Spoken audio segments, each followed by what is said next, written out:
Bienvenue dans le podcast Biomécanique, le podcast qui vous aide à comprendre la mécanique du corps, à améliorer vos entraînements sportifs, à diminuer vos blessures et qui vous permet de découvrir les secrets des grands sportifs et des spécialistes de leur domaine. On y parle d'entraînement, de performance, de blessures, de thérapie et tout ce qui touche de peu ou de loin à la santé du corps avec des super invités qui m'accompagnent à chacun des épisodes. Je m'appelle Jérôme Cazerolle, je suis ostéopathe à Montréal. Je suis ravi d'accueillir dans cet épisode Nicolas Delporte, alias Mycozer. Il nous expliquera d'ailleurs pourquoi avoir choisi ce surnom, qui est loin d'être anodin pour ce qui va suivre. Nicolas, il a commencé la pratique de la musculation dès son plus jeune âge. Il a suivi de très près une fameuse méthode à la mode dans les années 90, à savoir le Heavy Duty de Mike Mentzer. Ça ne lui a pas vraiment réussi, puisqu'il est monté à plus de 117 kg de poids de corps dans la spirale de la prise de masse à outrance. Donc pas que du muscle, il nous expliquera comment il a fait pour réussir à perdre tout son surpoids, quelles concessions il a dû effectuer pour revenir à un poids normal, entre guillemets, et comment il a dû évoluer dans sa mentalité pour atteindre son objectif et revenir sur des bases saines, solides, pour reprendre une prise de muscle plus efficace. On a parlé de l'ensemble de son parcours dans le milieu de la musculation et du bodybuilding, de son apparition dans un magazine réputé de l'époque à sa rencontre avec l'un de ses idoles, Jean Texier. On est revenu sur les entraînements qu'il a testés, y compris la fameuse méthode de Mike Mentzer. Pas si loin de la série unique d'ailleurs, qui est récemment revenue sur le devant de la scène, pour ceux qui savent. On a parlé de ses erreurs et comment plusieurs dizaines d'années après, il est toujours là, passionné de sport, d'entraînement, de musculation, avec un physique au top de sa forme, et une chaîne YouTube qui est suivie par des milliers de personnes aujourd'hui. On va voir comment se construire un home gym, pour quelles raisons il est préférable de s'entraîner chez soi et quel matériel privilégier. Et puis la grande question que beaucoup se posent, Mycozer a-t-il eu recours au dopage? Il nous expliquera son choix, les raisons qui l'ont poussé ou non à refuser les stéroïdes anabolisants. Je laisse un petit peu de suspense. Je sens que vous salivez d'avance, je ne vous fais pas plus patienter et je vous laisse écouter ma conversation avec Nicolas Delporte. Bienvenue sur le podcast. Tu vois, je fais une introduction un petit peu plus calme que d'habitude. Je suis très content. Salut Jérôme. Je suis très content de t'avoir sur le podcast Biomécanique pour cet épisode. Déjà, bon ben. Merci. Ouais, bah, je t'en prie. Merci à toi d'avoir répondu. Merci de ton invitation et puis bonjour à tes auditeurs. Alors toi, ton surnom c'est Mycozer, c'est bien ça. Et j'aimerais savoir d'où ça vient. Peut-être que tu l'as déjà dit, mais je suis passé à côté. C'est tout simple, en fait, le premier forum auquel j'ai participé au début des années 2000, j'étais à l'époque fan de Mike Mentzer, parce que je me suis entraîné longtemps avec la méthode Heavy Duty, qui était sa méthode qu'il avait créée, une méthode assez particulière, assez violente à vrai dire. Et du coup, comme je m'appelle Nicolas à une époque et que lui c'est Mike, ils m'ont rebaptisé Myco, parce que c'était, ça faisait... entre Nicolas et Mike, et ensuite Mycozer parce que Mike Mentzer, donc c'est devenu mon surnom après Mycozer, et je me suis dit tiens, ça serait sympa que je garde ce surnom en hommage à Mike Mentzer pour les quelques années où j'ai suivi sa méthode Heavy Duty à fond, et puis un hommage aussi pour l'athlète que j'aimais bien, qui représente une certaine époque du bodybuilding que j'aimais beaucoup, donc les années 70. Donc voilà pour la petite histoire. Et justement, ça va permettre de te demander quelle était cette fameuse méthode Heavy Duty, c'est revenir un peu là-dessus, et puis est-ce que tu y crois toujours à cette méthode? Est-ce que tu l'appliques toujours actuellement? Alors la méthode Heavy Duty, j'ai découvert quand j'avais 17 ans. J'ai commencé à m'entraîner à l'âge de 15 ans chez moi. Je dis toujours que j'ai commencé à 17 ans, mais en fait c'est faux. En fait, je me suis inscrit dans ma première salle, première vraie salle à 17 ans. Mais j'ai commencé à m'entraîner chez moi à 15 ans. J'étais déjà fan de bodybuilding. Et à 16 ans, je me suis inscrit dans une petite salle dans le sous-sol d'un kiné, en fait, pas très loin de chez moi. Enfin, une petite salle aménagée avec du très bon matériel. Mais je m'entraînais dans une salle. Donc j'ai vraiment commencé à l'âge de 15 ans et j'ai découvert Dorian Yates à l'âge de 15 ans, qui était pour moi, c'est devenu mon idole en fait, parce que j'avais jamais vu quelqu'un d'aussi musclé et en même temps d'aussi sec. À l'époque où je l'ai découvert, il n'était pas encore Monsieur Olympia, il venait de passer professionnel et il venait de gagner la nuit des champions, si je me souviens bien à l'époque. Il n'était pas encore devenu Monsieur Olympia, mais j'étais déjà fan en fait. Et Mike Mentzer s'entraînait en étant inspiré. Dorian Yates s'entraînait en étant inspiré justement par Mike Mentzer, qui était une de ses idoles de jeunesse, et il suivait un peu sa méthode. C'est comme ça que j'ai découvert Mike Mentzer, et c'est grâce à Dorian Yates que Mike Mentzer a été popularisé en France au tout début des années 90. Donc la méthode Heavy Duty, ça c'est très extrême en fait. Ça consiste à faire beaucoup moins que ce que faisaient la plupart des bodybuilders à l'époque. C'est-à-dire Mike Menzer partait du principe qu'un bodybuilder naturel était systématiquement surentraîné et par principe donc il devait faire beaucoup moins de séries que la plupart des gens.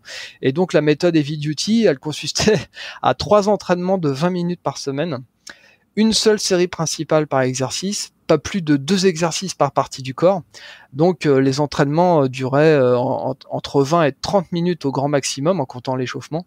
Donc c'était assez extrême et malgré tout j'y croyais à fond parce que moi je cherchais évidemment à 17 ans ce qu'on cherche à se développer le plus vite possible et on est très influençable et donc pour moi Mike Menzer surtout considérant son talent incroyable pour l'écriture puisqu'il écrivait dans Muscle et Fitness et Flex, en tout cas ses articles étaient traduits en France dans Muscle et Fitness et puis un peu plus tard dans Flex et donc je dévorais chacun de ces articles qui étaient passionnants et pour moi sa méthode me paraissait logique, le fait de quand on s'entraîne de façon naturelle d'en faire moins parce qu'à l'époque tous les bodybuilders faisaient 15 à 20 séries par groupe musculaire mais utilisaient certaines substances. Je me suis dit peut-être qu'au naturel on a besoin de faire beaucoup moins pour arriver au même résultat parce que j'étais persuadé que j'allais pouvoir arriver au même résultat que certains professionnels et éventuellement participer à Monsieur Olympia un jour tout en restant naturel. Ouais, Donc sans avoir recours à des anabolisants pour dire les choses. Très naïf à l'époque, mais tellement passionné et tellement envie de m'entraîner,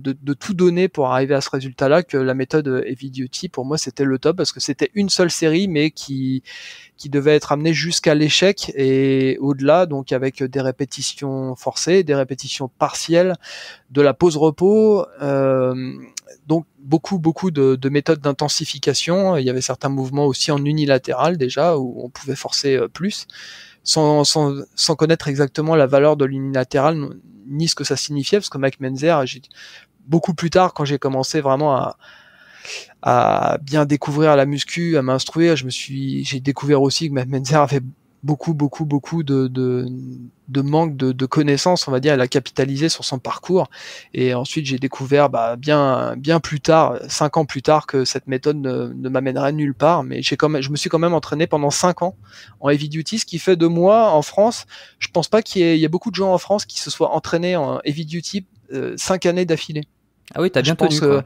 T'as bien testé la méthode. C'était une méthode qui est c'était une méthode qui était populaire certainement outre-Atlantique. Mike Menzer, c'était un des meilleurs entraîneurs du Gold Gym à l'époque, avec Charles Glass et tous les entraîneurs connus.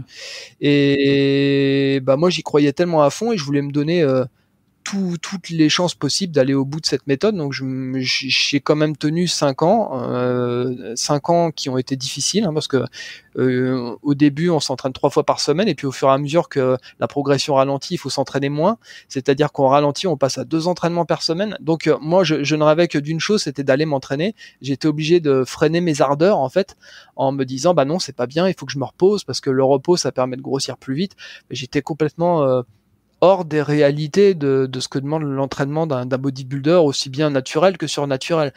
Donc en fait j'ai beaucoup stagné, comme j'avais déjà des problèmes de poids à l'époque, j'ai pris beaucoup de poids, c'est ce qui m'a amené au poids de 125 kilos à 20, j'avais 18 ans à l'époque, 125 kilos pour 1m73, donc j'étais en surpoids, limite obésité morbide presque.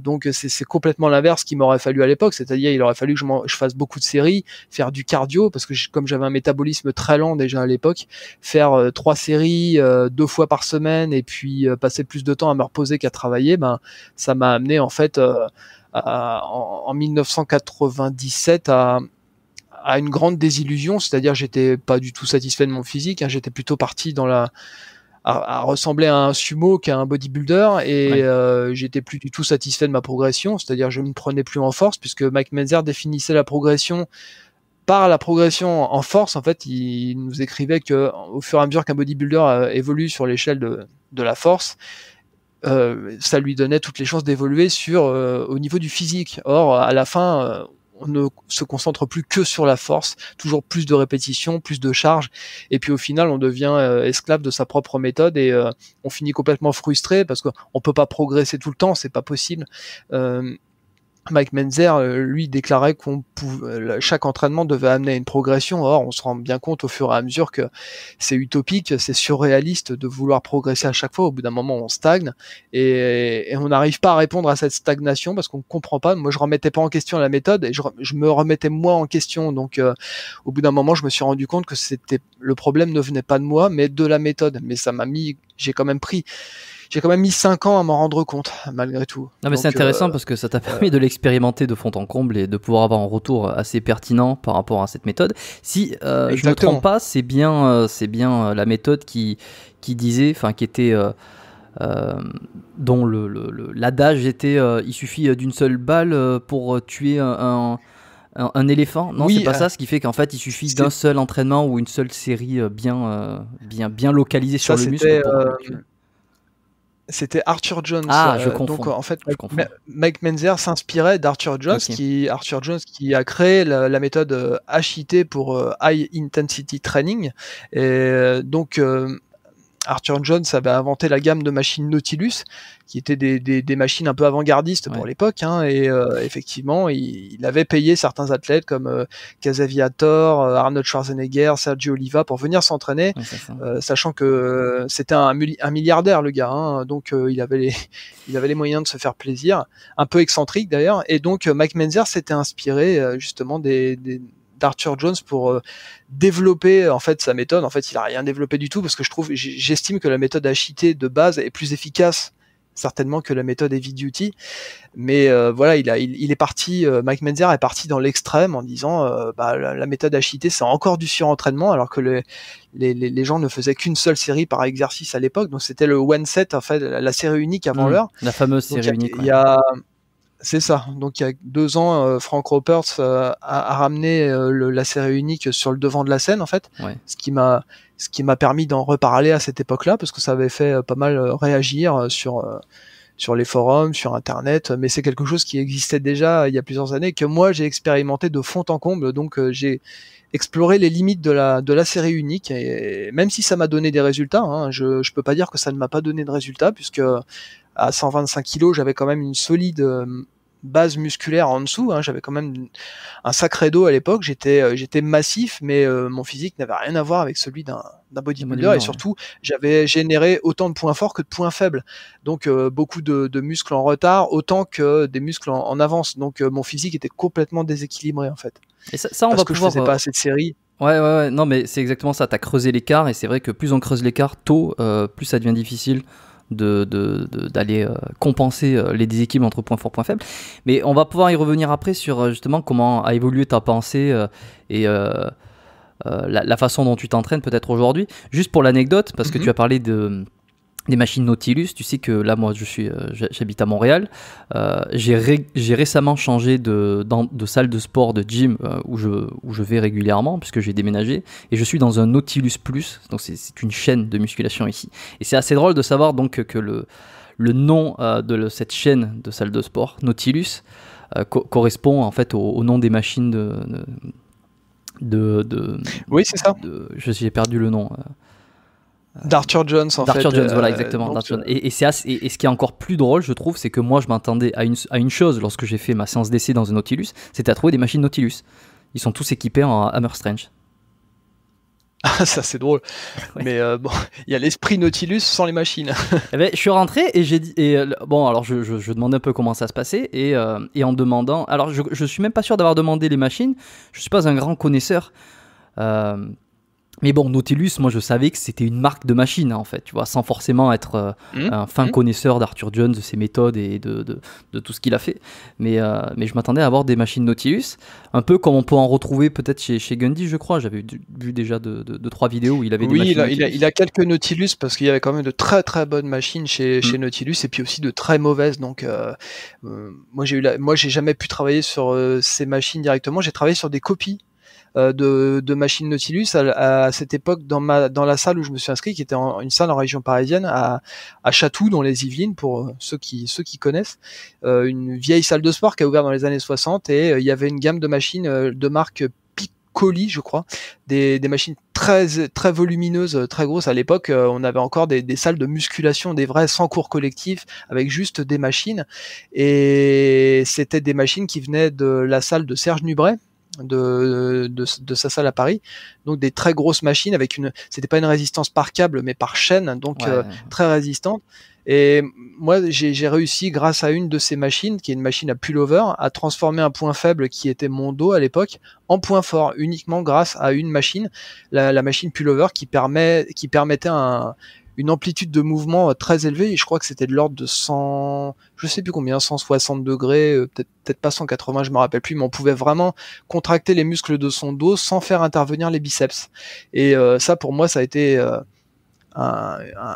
quelque chose de vraiment incroyable pour mon dos, parce que ça m'a permis en quelques années de pouvoir, vraiment le seul point faible que j'ai réussi à bien faire évoluer et à en faire mon point fort aujourd'hui.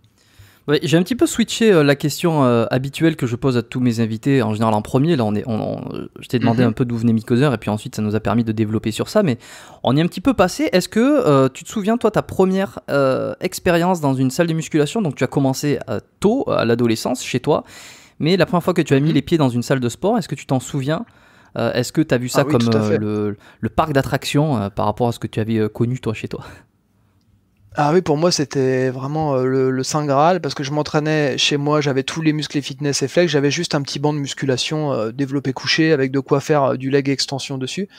Et quand pour la première fois on m'a donné l'adresse de cette salle qui était à un quart d'heure de chez moi, et que j'ai mis les pieds pour la première fois pour moi c'était une vraie salle de musculation, même si aujourd'hui je vois ça comme une petite salle, mais quand j'ai posé mes yeux la première fois sur les machines, j'avais les yeux complètement écarquillés. Je me suis dit, ça y est, je suis enfin dans une salle, je vais pouvoir m'entraîner.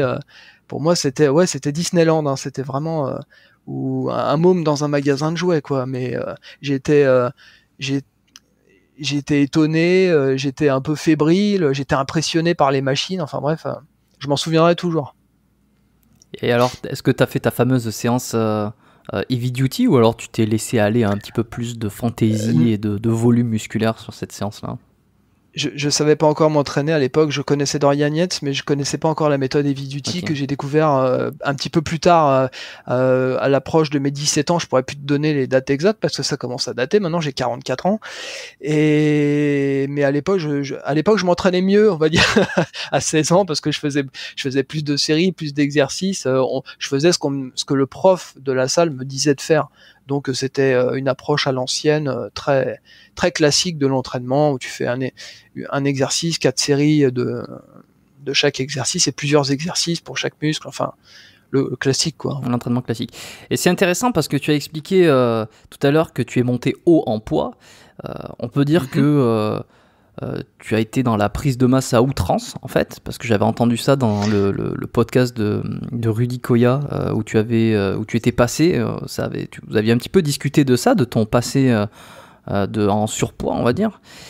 En fait, en France, je suis connu pour ça. Je suis connu pour ça parce que je suis passé dans plusieurs magazines. Les photos sont incroyables. Hein.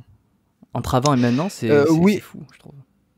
La transformation, elle est assez impressionnante. Je m'en rends compte seulement aujourd'hui, parce qu'à l'époque où j'ai fait ces articles et tout ça, moi je me rendais pas bien compte, j'étais dedans, donc je me rendais pas compte de ce que ça pouvait représenter pour les gens. Et aujourd'hui, avec le recul, quand je revois mes photos, je me dis effectivement la transformation, elle est balèze. Et le fait est que moi j'ai un souci depuis que je suis tout petit, c'est-à-dire j'ai fait mon premier régime à 4 ans.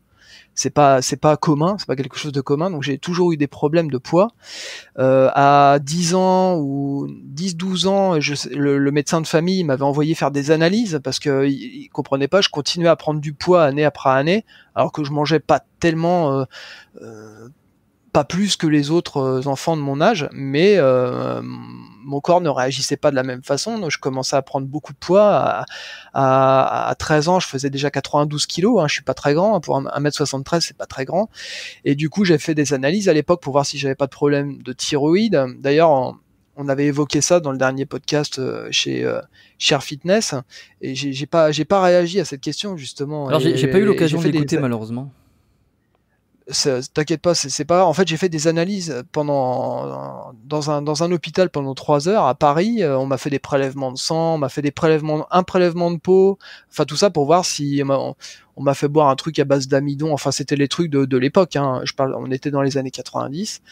Et je sais pas si ça a évolué aujourd'hui. J'ai pas refait ce genre de test depuis, mais à l'époque, bon, il a été décelé aucun problème hormonal, aucun problème au niveau de la thyroïde, aucun problème, juste un métabolisme ultra lent, un problème de surpoids, et donc des régimes, j'en ai fait plein, j'en ai fait toute ma vie.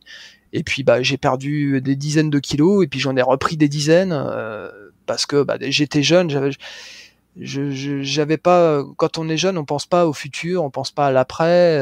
Moi, je comprenais pas pourquoi je pouvais pas manger comme les autres, et pourquoi les enfants ils avaient le droit à un goûter quand ils étaient à l'école, et moi j'avais pas le droit à un goûter. Donc c'était beaucoup de frustration.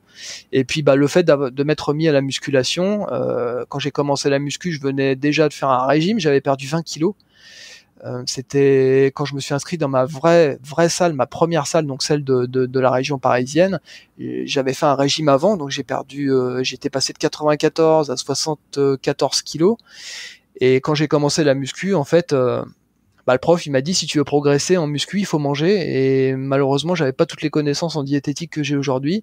Et je me suis dit, peut-être que la musculation ça suffit pour me faire brûler suffisamment de calories. Et je me suis mis à manger, et la première année d'entraînement, j'ai pris 30 kilos. J'ai pris 30 kilos en moins d'un an, c'est-à-dire je suis passé de 74 à 100, je sais plus combien de kilos, 100, 101 ou 102 kilos.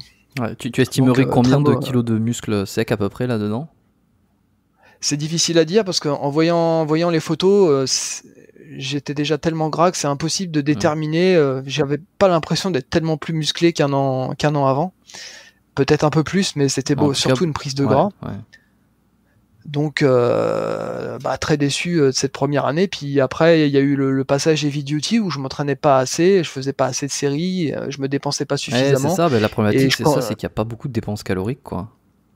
Non, quasiment aucune, et tu passes plus ton temps à récupérer chez toi qu'à t'entraîner. Donc au bout d'un moment, bah, si tu manges trop, tu ne brûles pas les calories, et j'ai continué à engraisser. Alors je perdais 3 kilos, j'en reprenais 4 parce que quand je perdais 3 kilos, je perdais de la force, alors ça me faisait un peu peur. Je me dis, j'ai pas envie de régresser, alors du coup je remangeais. Alors du coup j'étais pris dans une spirale où j'avais peur de faire régime parce que j'avais peur de régresser, je voulais pas sacrifier mes muscles, et puis après je reprenais du gras, donc j'avais vraiment aucun contrôle sur ma diète à cette époque. Pas de grande motivation pour le régime, beaucoup de motivation pour l'entraînement, je ratais aucun entraînement, faut dire qu'il y en avait pas beaucoup non plus.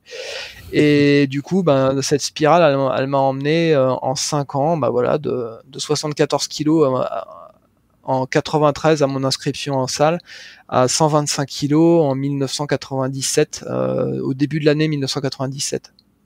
Et j'ai l'impression qu'il y a eu... des points... Ouais. Ouais. Excuse-moi, je t'ai coupé. Non, c'est moi, je suis allé un peu vite, mais j'ai l'impression qu'il y a eu, dans ces 5-10 dernières années, une espèce de tendance sur le fitness, la musculation, à dire que c'était quasiment aussi efficace que de faire du cardio pour brûler des calories. Je ne sais pas d'où est partie cette tendance, mais j'ai eu l'impression que beaucoup de coachs, ou pas coachs d'ailleurs, influenceurs, on les appelle comme on veut, disaient que le fait de pratiquer la musculation brûlait des calories et que c'était mieux que de faire du cardio, et qu'en plus, tu sais, on accordait tous les bénéfices, en plus tu fais du muscle, tu te tonifies, etc. Et en fait, on se rend compte, j'ai l'impression, là plus récemment, que la musculation, qu'une séance classique de musculation où tu portes des poids, où tu fais des 4 séries avec des temps de repos, la grande classique, ça brûle très très peu de calories au final, et on est très très loin d'une séance de cardio, soit basse intensité, soit du HIIT, du fractionné, qui pour le coup là brûle plus de calories. On revient à quelque chose de, ok, la musculation finalement elle est là pour faire du muscle, elle est beaucoup moins...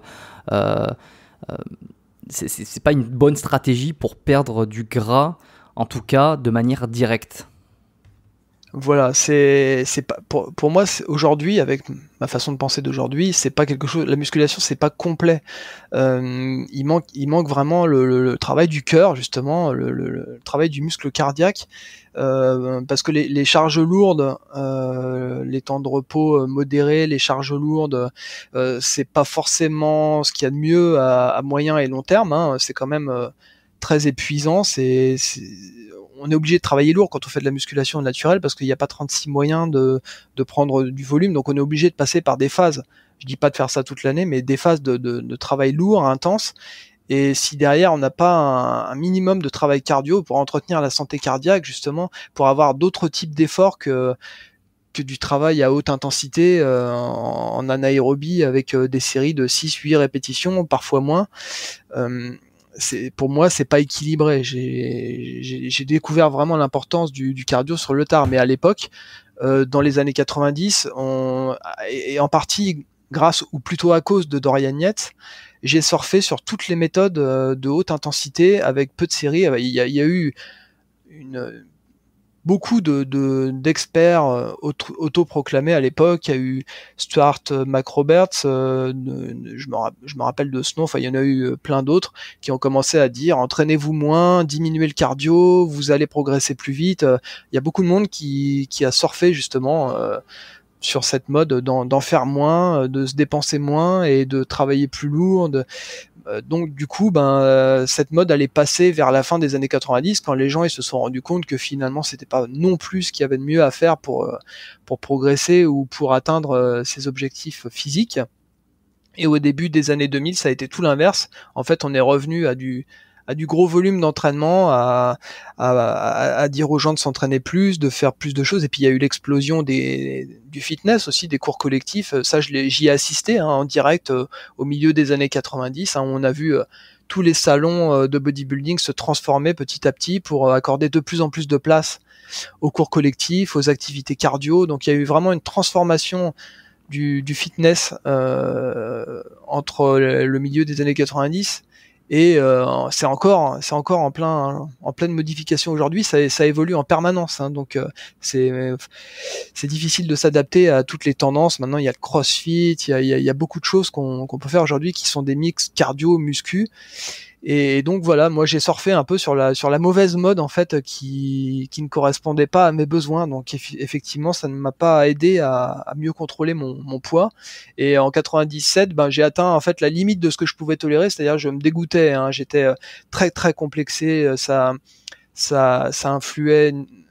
influençait négativement ma vie personnelle puisque je sortais plus de chez moi, mon physique me dégoûtait. J'étais complètement démotivé parce que je progressais plus du tout, je régressais même parce que je m'entraînais vraiment plus assez. Et donc j'ai eu vraiment une prise de conscience à ce moment-là. Il y a une petite lumière en fait, une petite voix dans ma tête qui m'a dit bon, maintenant on va arrêter là. Tu peux pas descendre plus bas. À partir de maintenant, tu ne peux que remonter. Et j'ai trouvé le courage en fait de me débarrasser de mes kilos superflus. Ça m'a pris 2 ans et demi en fait. Et alors comment t'as fait justement ?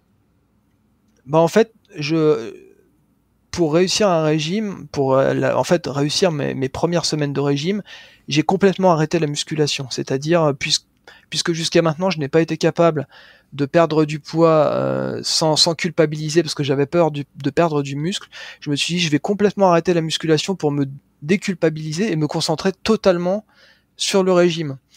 Et c'est intéressant. En fait, c'était vraiment quelque chose qui me permettait psychologiquement de pouvoir affronter le régime sans avoir à me préoccuper de mes performances et tout ça. Donc je m'étais vraiment focalisé là-dessus et je me suis pas entraîné pendant quasiment 1 an en fait. C'est-à-dire pendant 1 an, je me suis focalisé sur mon régime. À l'époque, je travaillais, j'étais coiffeur. Alors ça n'a pas duré longtemps parce que comme j'étais pas très doué à l'école, je voulais devenir dessinateur et donc il a fallu. Malheureusement, j'avais pas la moyenne pour pouvoir entrer dans une école de dessin et il a fallu trouver un métier. Donc, comme on est une longue lignée dans la famille de coiffeurs, de mère en fils, on va dire, donc je me suis dit j'ai peut-être un don pour ça et je suis en train d'apprentissage. En fait, j'étais pas du tout fait pour ce métier, mais à l'époque j'étais donc coiffeur, donc un métier où je bougeais pas beaucoup, donc il a fallu que je me concentre vraiment sur un régime assez draconien pendant une longue durée et j'ai perdu 30 kilos en fait la première année. Et à l'issue de la première année, une fois que j'étais vraiment lancé dans le régime, que j'avais repris le contrôle de mon poids, de ma diète, je me suis dit, je vais m'inscrire à la muscu parce que j'ai vraiment besoin de me remettre en forme, mais je ne vais faire que du cardio. Et donc, je suis retourné dans ma salle qui avait changé de propriétaire entre-temps et évidemment, les les nouveaux propriétaires, eux, la première chose qu'ils ont fait en arrivant, c'est de retirer toutes les grosses machines imitation Nautilus pour les remplacer par des machines de cardio. Donc quand je suis revenu dans la salle, j'ai versé une petite larme quand même parce que c'était un changement d'époque, hein, un changement de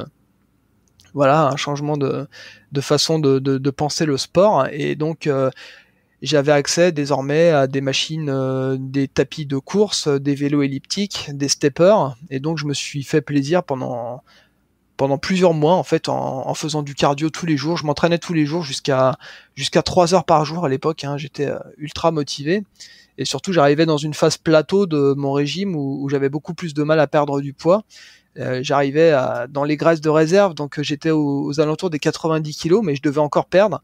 Et donc le cardio m'a aidé vraiment à éliminer mes graisses de réserve et puis descendre jusqu'à 85, 84, 83. Et puis je me suis dit, maintenant ce que je pourrais faire, c'est reprendre la musculation, mais pas de la même façon, c'est-à-dire faire un circuit entre cardio et musculation. C'est-à-dire je commençais mon entraînement par le cardio, et quand je commençais à être un peu fatigué, je passais par un circuit musculation où je soulevais rien parce que j'avais perdu, t'avais perdu tellement de force voilà, c'est ça. Donc je ne soulevais rien et je faisais ça après le cardio pour être sûr de ne pas être tenté par les performances. Donc mais est-ce que pendant cette période de 1 an où tu as été full cardio, sans faire de musculation, quelle était ta vision du bodybuilding? Est-ce que tu avais fait un petit peu le deuil de ta masse musculaire? Est-ce que tu avais un objectif qui était donc de perdre du poids? Mais est-ce que tu voyais toujours les bodybuilders comme des personnes à qui tu voulais ressembler? Ou tu avais vraiment mis ça de côté? Parce que j'imagine que ça doit être comme un deuil, tu vois, comme une espèce de sacrifice, de se dire je me mets à fond sur ma perte de poids pour atteindre mon objectif de perte de graisse, mais je vais y laisser du muscle, je vais y laisser de la force. Quel était ton... Est-ce que pour toi tu t'es dit ça y est, j'ai changé d'objectif dans ma vie? Ou effectivement c'était juste une parenthèse, sachant que tu allais y revenir plus tard? Comment tu le voyais? C'est une très bonne question, figure-toi, parce que justement j'étais dans une période où finalement, après toutes ces désillusions en bodybuilding, j'étais complètement dégoûté de ce sport. Enfin, si on peut appeler ça un sport. Pour moi, je considérais ça comme une activité artistique, parce que en tant que dessinateur, la première chose pour laquelle j'ai fait de la musculation, c'était pour m'épanouir de façon artistique, parce que je trouvais que le fait de sculpter sur son propre corps, ça, pour moi, c'était un épanouissement, parce que je dessinais énormément avant, et du jour où j'ai commencé la muscu, j'ai totalement abandonné le dessin, parce que voilà, j'étais épanoui dans ce sport. Tout mon désir de créer, en fait, il passait en fait dans la musculation, où le fait de pouvoir se développer son corps, travailler sur son équilibre, ses formes et tout ça, pour moi, ça m'a donné un total épanouissement sur le plan artistique. Mais au bout de quelques années, j'étais totalement dégoûté, non seulement par les bodybuilders, surtout qu'entre deux, de par mes lectures du magazine Le Monde du Muscle, le Muscle et Fitness, j'étais quand même au courant de certaines pratiques. J'étais beaucoup moins naïf qu'en m'inscrivant la première fois dans une salle, donc je savais ce qui se faisait en coulisses. Je trouve les bodybuilders me dégoûtaient. À la limite, quand j'allais sur les salons, j'y restais une demi-heure et puis je partais. Quand je voyais les mecs se balader dans les allées avec des ventres proéminents, de l'acné, tout ça, ça existait déjà avant, mais j'y faisais pas attention, parce que pour moi, le fait de voir des bodybuilders professionnels, j'étais en admiration, et après je ne voyais plus que le côté négatif de la chose. Donc j'étais vraiment en pleine transition, et j'étais prêt à abandonner le bodybuilding pour ma santé, en fait, pour me dire maintenant je vais me consacrer à ma santé, je vais maigrir, je vais perdre du poids, et je veux avoir une vie normale, la vie normale d'une personne normale, arrêter de me sentir en permanence rejeté par les autres, arrêter d'avoir un physique différent de celui des autres, et vivre une vie normale, épanouissante. J'ai découvert que bien plus tard que le problème ne venait pas des autres, le problème venait de moi, en fait. C'était l'image que je renvoyais de moi-même qui posait problème. Et il y a des gens qui s'acceptent très bien avec leur surpoids, et des gens qui sont totalement épanouis et qui rayonnent. Mais moi, c'était pas mon cas, donc il fallait que je mette mon corps en accord avec mes idées. Donc ça a pris le temps que ça a pris, mais j'étais complètement déconnecté de la muscu, je voulais plus en entendre parler. Tout ce que je voulais, c'était avoir la forme physique, être bon en cardio. J'étais devenu très bon d'ailleurs, parce qu'à force de m'entraîner, je pouvais faire des sessions de cardio d'1 heure et demie, 2 heures, faire ensuite un cours collectif d'1 heure, et puis parfois même finir en musculation. Donc j'avais bien la pêche. Mais petit à petit, quand je me suis approché de mon poids final, c'est-à-dire que je suis descendu à 75 kilos, je me suis dit, maintenant que j'ai un total contrôle sur mon corps, les démons de la musculation, ils m'ont retrouvé en fait. Et en fait, la passion, elle était enfouie en moi, et elle est revenue petit à petit. En fait, l'envie de me refaire un corps de bodybuilder, mais sans le gras en fait. Et j'ai retrouvé confiance en moi petit à petit, donc je me suis dit excellent. pourquoi je pourrais pas reprendre la musculation et me donner cette fois-ci, pour la première fois, la possibilité de pouvoir atteindre le physique dont je rêve, et me donner les moyens de le faire. Donc petit à petit, je suis revenu vers la musculation, mais plus du tout j'avais plus du tout confiance en Men's Air, hein. J'avais complètement laissé de côté le heavy duty. Je m'étais bien rendu compte que c'était, enfin, selon moi, une grosse arnaque, parce que je sais qu'il y a des gens qui s'entraînent encore aujourd'hui en heavy duty, qui ont eu des résultats. Moi, je dis que ça ne correspond pas à mes besoins, à mon métabolisme. Et donc j'ai commencé à me réentraîner, mais de façon beaucoup plus classique, c'est-à-dire en faisant un plus gros volume de travail. Et à vrai dire, avec la nouvelle forme physique que j'avais, c'est-à-dire beaucoup plus d'endurance, une très grande forme par le cardio, j'ai commencé à m'entraîner, mais vraiment beaucoup. C'est-à-dire que à cette époque, je me suis mis à faire du half body, c'est-à-dire je m'entraînais 6 jours sur 7, parce que ma salle fermait le dimanche. Et je faisais tout le corps en 2 jours, c'est-à-dire lundi haut du corps et le mardi bas du corps, avec en plus les abdos et les biceps, parce que j'arrivais pas à caser les abdos et les biceps à la séance de la veille, qui était très importante. Et voilà, je faisais chaque muscle 3 fois par semaine, chaque groupe musculaire 3 fois par semaine.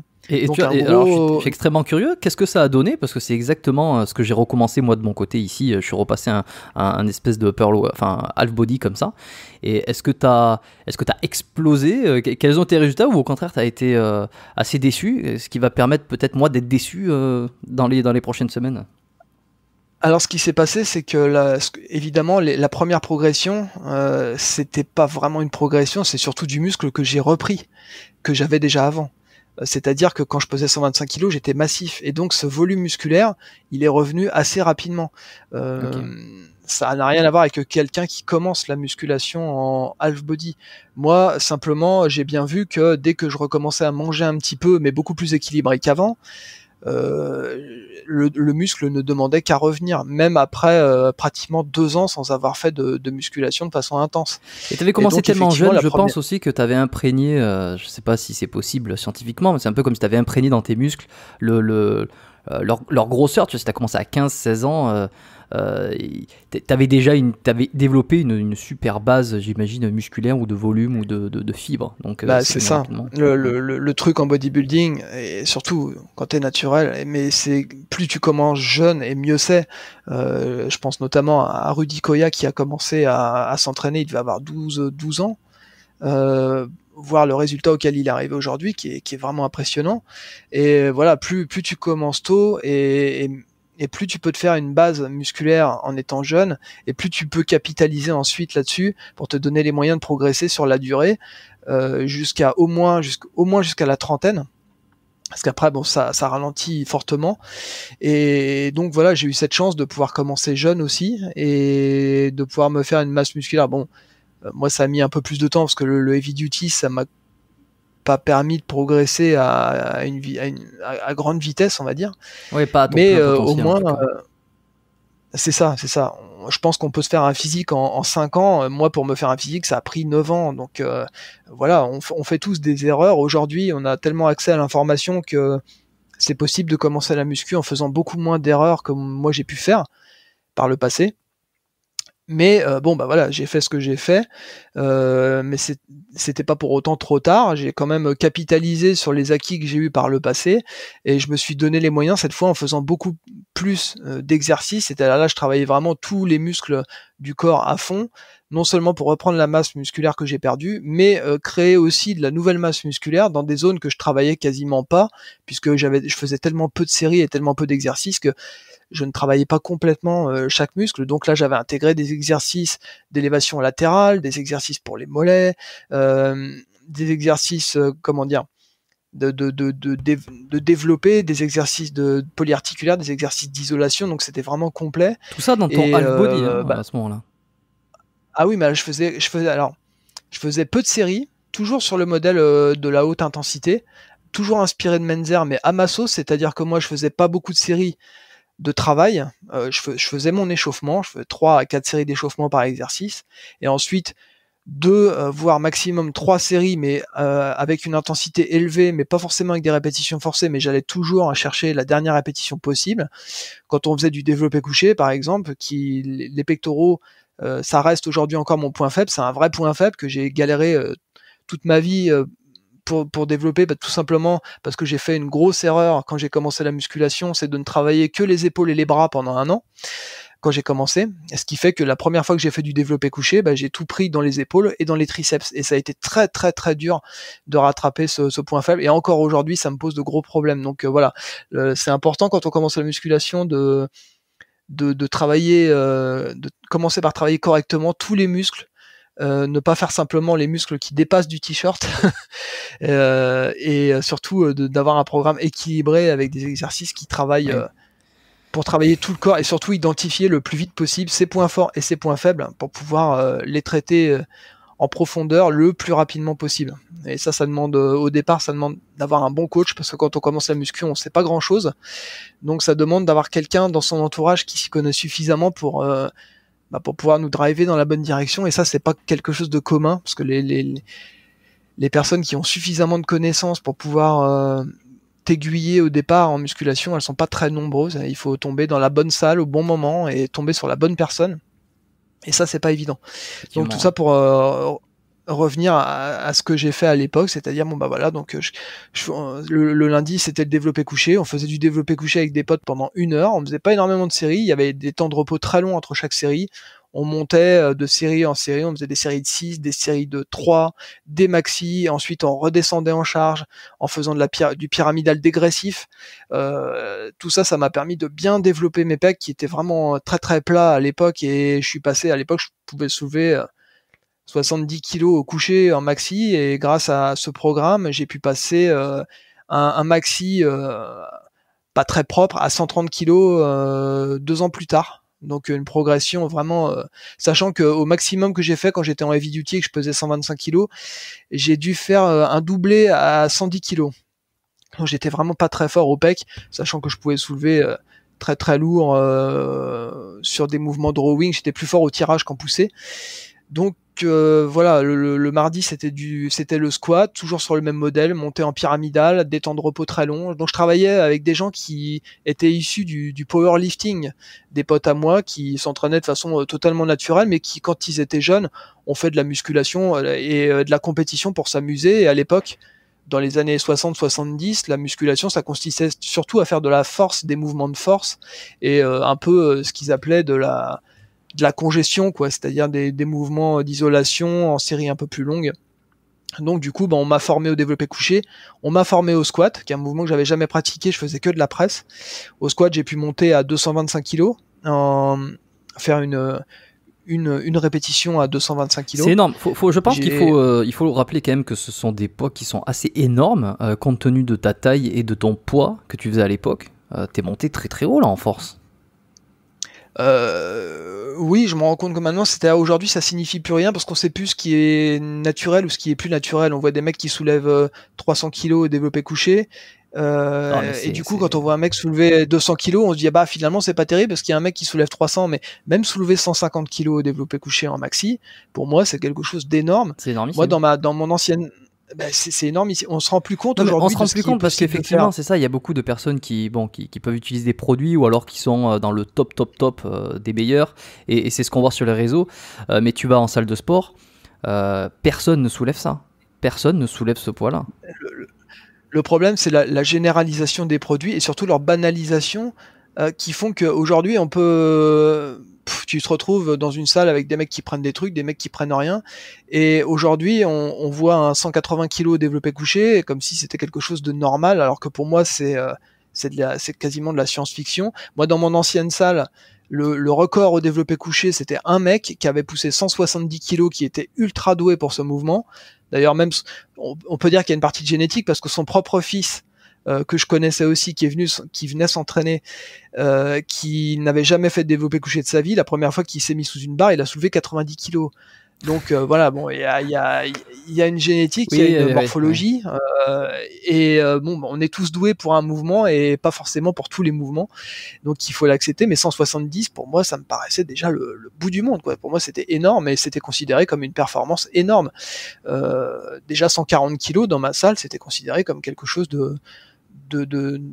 d'incroyable. Il faut dire que les bodybuilders des années 80, même les professionnels, ils étaient pas aussi forts que ça, hein, à part certains. C'est pas comme aujourd'hui où avec l'évolution de la pharmacie et du reste, on voit des bodybuilders qui poussent des poids incroyables, comme si c'était quelque chose de normal, quoi. Donc il y a eu une évolution des modes de pensée, de la perception du bodybuilding, et donc je me rends compte aujourd'hui effectivement que pousser 220 au squat, qui était du squat parallèle, hein, pas comme on dit, le cul par terre. Je dis ça pour les puristes, hein, les vrais puristes qui font du squat complet, c'est-à-dire sous la parallèle. Moi, j'ai pas la morphologie qui me permet de descendre vraiment sous la parallèle sans que mon dos il penche trop vers l'avant. Donc, par mesure de sécurité, je m'arrêtais quand même à la parallèle au squat. Parce que j'avais identifié que ça suffisait déjà pour développer mes cuisses, sachant que ça fait partie de mes points forts. Donc j'avais quand même identifié ce qui était raisonnable et ce qui ne l'était pas. Donc c'est un 220 à la parallèle. Ça n'a rien à voir pour moi. Pour moi, un vrai squat, c'est un squat cul par terre. Donc je considère pas que j'ai fait un vrai squat. Oh, écoute, moi je considère que tu as fait un vrai squat. Parce que moi, je suis un puriste, je me fais pas de cadeaux, j'ai aucun intérêt de me faire des cadeaux. Ce qui m'intéresse à la fin, c'est d'avoir des grosses cuisses. Et ça, j'ai réussi à les avoir, donc c'est bon. Et alors moi j'ai plein de questions, je vais essayer de trier, mais d'abord juste pour revenir sur l'histoire de cette prise de masse, donc tu as réussi à retomber sur un poids qui te semblait correct, en tout cas tu as atteint ton objectif. Comment à ce moment-là tu as trouvé l'équilibre d'un point de vue peut-être alimentaire, apport calorique entre prise de masse sèche, comme on pourrait appeler ça, c'est-à-dire je mange suffisamment pour créer de la masse, mais en même temps je ne suis pas dans le bulking où je vais manger à outrance pour absolument prendre de la masse, qui était la problématique précédente, à savoir que tu mangeais beaucoup, tu étais dans la prise de masse à outrance. Et alors comment trouver l'équilibre et où en était cette histoire de métabolisme qui en fait t'a mis dans le pétrin au tout départ? Comment t'as géré là à ce moment-là? Figure-toi, c'est une question qu'on a souvent posée sur ma chaîne, parce que les gens trouvent ça un peu aberrant. Comment ça se fait qu'avant, tu étais obèse et que d'un seul coup, après ton régime, tu te mets à progresser sans prendre de gras, ce qui a suscité pas mal de doutes par rapport à mon statut naturel. Et ça, je peux tout à fait le comprendre aujourd'hui avec le recul, ce que je comprenais pas du tout à l'époque et que j'avais du mal à admettre. Mais comment j'ai procédé? En fait, c'est tout simple. J'ai procédé ce que j'appelle par des rebonds. En fait, mon métabolisme était complètement ralenti par ces 2 ans et demi de régime, donc je pouvais manger encore moins qu'avant. Voilà, donc je pesais 75 kilos et j'étais à cette époque-là, à la fin de mon régime, j'ai fait une espèce de mesure impédance-métrie où on m'a mis des ventouses sur le ventre, sur les cuisses pour déterminer à peu près mon taux de masse grasse. Je pense que c'est une mesure qui est quand même plus précise que ce qu'on peut avoir avec aujourd'hui des balances à impédance ou des pinces. Donc on m'avait mesuré à un peu plus de 14% de masse grasse, ce qui était normal, hein, pour quelqu'un de 75 kg, pour 1m73, musclé mais vraiment très plat avec beaucoup de perte de masse. Et puis en recommençant la muscu, je me suis dit je vais voir si je peux capitaliser sur ce physique-là, mais essayer de reprendre uniquement du muscle. Et comment j'ai procédé? Par rebond, c'est-à-dire je commençais à manger un peu plus pendant une courte période. C'était par exemple, je remontais un peu les glucides et les protéines. Évidemment, les performances remontaient parce que comme je mangeais tellement peu, dès que je remettais un peu d'énergie dans la chaudière, de fuel dans la chaudière, la progression elle repartait. Et je me regardais tous les jours dans la glace. Et je reprenais évidemment du poids. Dès que je voyais que je commençais à reprendre de la flotte, que le peu de définition que j'avais, ça commençait à se voiler, je refaisais machine arrière. Je faisais une semaine, voire 10 jours, voire peut-être 15 jours de mini prise de masse. Et puis je repartais en arrière en coupant les glucides ou en les diminuant fortement et en diminuant aussi les protéines. Et j'ai fait le yo-yo comme ça pendant près de 2 ans. C'est-à-dire que, hop, je reprenais du muscle, je reprenais un peu de gras, hop, je reperdais le gras, mais je conservais une partie du muscle, et je reprenais du muscle derrière. Et ça m'a permis de grignoter pendant 2 ans. J'ai fini mon régime en mars 2000. Heureusement, j'ai des bons repères temporels parce que j'associe toujours certaines de mes réussites à certaines dates. Comme ça me permet d'avoir vraiment des repères précis. Et j'ai repris une grosse partie de ma masse musculaire en 2001. C'est-à-dire, ça a pris un petit peu plus d'1 an pour que je reprenne le muscle que j'avais perdu sans le gras. Et tout ça en enchaînant des mini prises de masse avec des mini sèches, des mini cycles de 10-15 jours. Et je faisais ça vraiment sans y penser parce que pour moi c'était vraiment instinctif en fait. Je regardais aucun bouquin, je faisais ça à ma sauce. Je me regardais dans la glace, dès que je me voyais un peu trop flotteux, je refaisais machine arrière. Mais j'avais le total contrôle sur ce que je faisais. J'avais la motivation pour ça, je contrôlais ce que je mangeais. J'étais capable de jeûner pendant 1 semaine s'il fallait, ce qui était complètement ridicule et quelque chose que je ne conseille à personne. Mais j'ai jamais su faire les choses de façon modérée. J'ai toujours été extrême dans tout ce que j'ai fait, que ce soit mes régimes, que ce soit la muscu.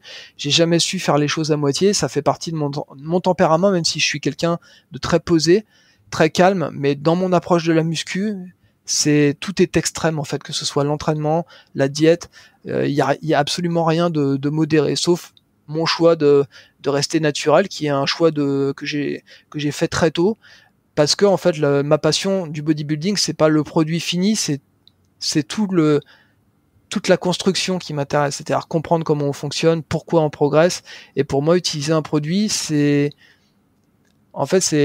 comment dire, c'est comme faire un jeu vidéo et utiliser les vies infinies pour le terminer. C'est-à-dire, t'as aucun plaisir à faire ton jeu vidéo parce que tu ne peux pas mourir. Pour moi, les produits, c'est un peu ça, c'est utiliser des produits pour progresser et ne devoir sa progression qu'à un produit. Pour moi, ça pose problème dans ma tête. C'est quelque chose d'inacceptable. Je veux progresser vraiment par mes propres moyens, par mes propres hormones et par ma propre alimentation et le plaisir de se dire, je m'entraîne bien parce que je progresse. Et voilà, c'est un peu ma façon de penser encore aujourd'hui. Et donc voilà, donc j'ai procédé comme ça pendant 1 an. J'ai super bien progressé. J'ai fait ma première sèche en 2001 parce que j'avais pris quand même un petit peu de gras et j'ai décidé de faire ma première sèche en juillet 2001 pour préparer en fait avec une copine une démonstration qui se passait dans ma salle.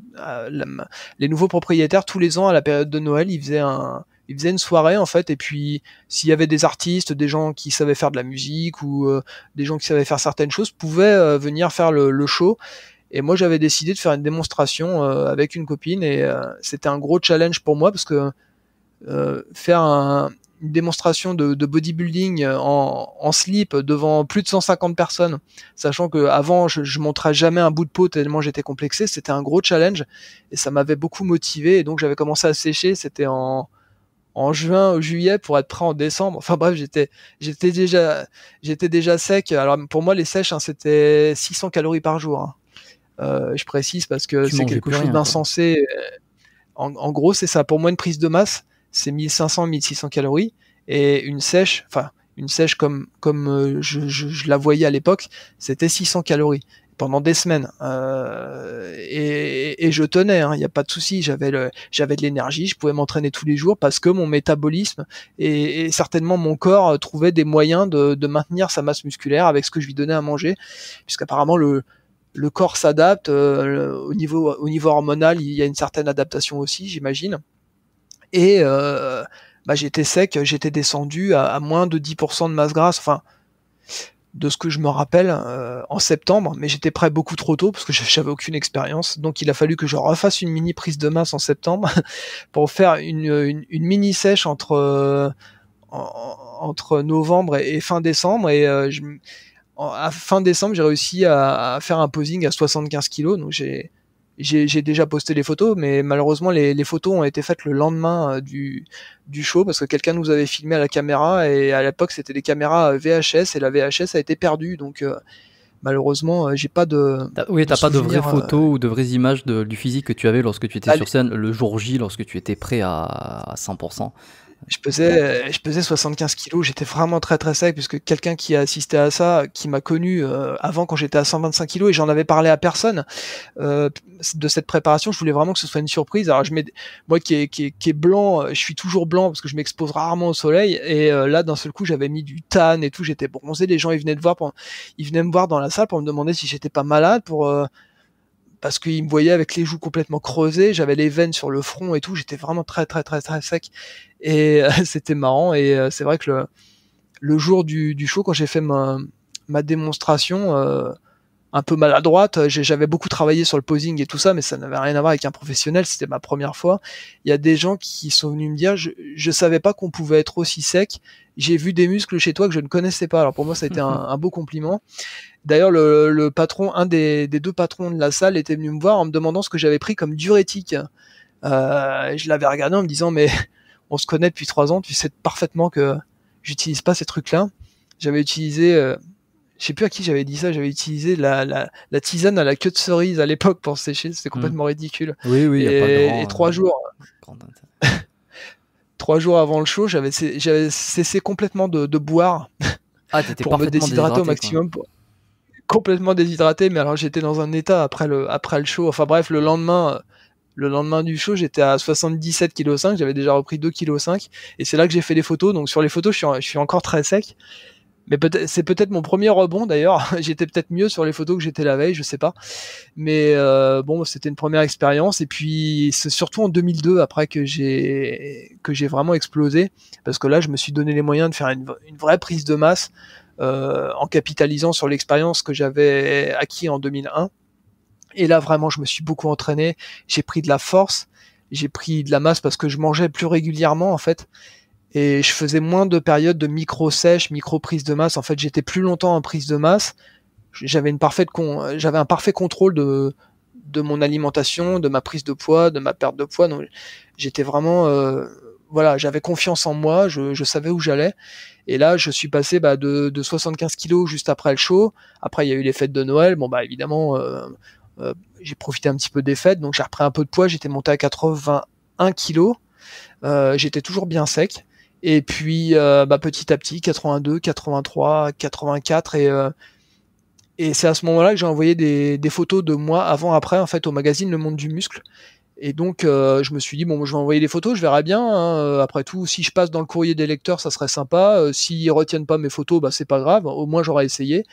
Et puis, c'est là que 15 jours plus tard, je reçois une lettre signée par Jean Texier, qui était le pape de la muscu en France à l'époque. Ouais. Donc, comme je l'ai dit en vidéo, pour moi, c'était Dieu qui m'écrivait en ligne directe. Hein. Il y avait pas au-dessus de Jean Texier. Pour moi, c'était vraiment... le modèle absolu, quelqu'un que tout le monde respectait, que tout le monde admirait. Enfin, je veux dire, ça, c'était pour moi, c'était l'accomplissement. C'était vraiment le point culminant de mes années de bodybuilding. C'était Dieu qui me parlait en direct, quoi. Donc, il me demandait simplement de lui envoyer des photos. Il voulait me faire un article. Il était très impressionné par ma transformation. Il avait jamais vu ça. Pourtant, c'est quelqu'un qui a tout connu en bodybuilding, mais une transformation comme la mienne, visiblement, ça l'a marqué. Et donc ça a été le début d'une collaboration sur plusieurs numéros du Monde du Muscle. Donc j'étais très motivé pour faire de très belles photos. Et j'étais en pleine prise de masse à l'époque et j'étais en super forme. Et je commençais vraiment à avoir des mensurations importantes pour un bodybuilder naturel. C'est-à-dire que j'étais monté à mon plus gros à 89 kg de poids de corps. Et à 89 kg de poids de corps, à chaud, j'arrivais presque à 46 de tour de bras. Ce qui au naturel pour 1m73 est assez important, et j'étais vraiment très massif avec un tour de cuisse de plus de 72 cm. Je dis très massif pour quelqu'un de naturel, attention, avec les limites du naturel, évidemment. Pour quelqu'un qui fait de la compétition au niveau international, c'est ridicule, mais disons que quand je vois aujourd'hui les youtubeurs, les gens qui affichent leur physique, je peux dire que au début des années 2000, j'étais vraiment pas en avance sur mon temps, mais j'avais vraiment atteint un niveau important. Et donc, j'ai envoyé des photos à 86 kg, à 89 kg. Donc, toutes ces photos, elles ont été diffusées dans le magazine Le Monde du Muscle. Et quand je les revois aujourd'hui, je me dis, c'est dommage, malheureusement, que YouTube n'existait pas à l'époque, parce que si j'avais fait une chaîne à cette époque-là, je pense que j'aurais eu beaucoup plus de succès que j'en ai aujourd'hui. T'aurais explosé. Certainement, j'aurais peut-être fait partie des influenceurs, mais bon. que tu me disais en off ne pas vouloir être. Justement, tu ne voulais pas être. Voilà, mais quand t'as 25 ans, tu penses pas de la même façon qu'à 30, et à 40 ans, tu penses pas de la même façon qu'à 30 non plus. Donc après, je sais pas en fait, je sais pas si ça m'aurait plu, puisque de toute façon, j'ai toujours été quelqu'un de très réservé. D'ailleurs, c'est pour ça que j'adorais Dorian Yates à l'époque, c'est parce que Dorian Yates, c'est quelqu'un qui s'entraînait dans un parking en sous-sol au Temple Gym à Birmingham. Il sortait une fois par an pour aller gagner Olympia et puis il retournait très rapidement dans son Temple Gym à l'abri du monde, à l'abri des regards. Et c'était tout à fait mon mode de vie à moi parce que je vivais à l'abri des regards et je ne sortais que pour aller m'entraîner pratiquement à cette époque-là. J'étais vraiment très très mal dans ma peau et j'arrivais à m'identifier à ce champion en fait jusqu'à m'imaginer à sa place sur la scène d'Olympia. Et même si aujourd'hui j'ai plus la même admiration pour lui, je dois quand même le remercier pour toute la motivation qu'il a pu me donner pour devenir meilleur, juste en regardant ses photos et en regardant ses écrits.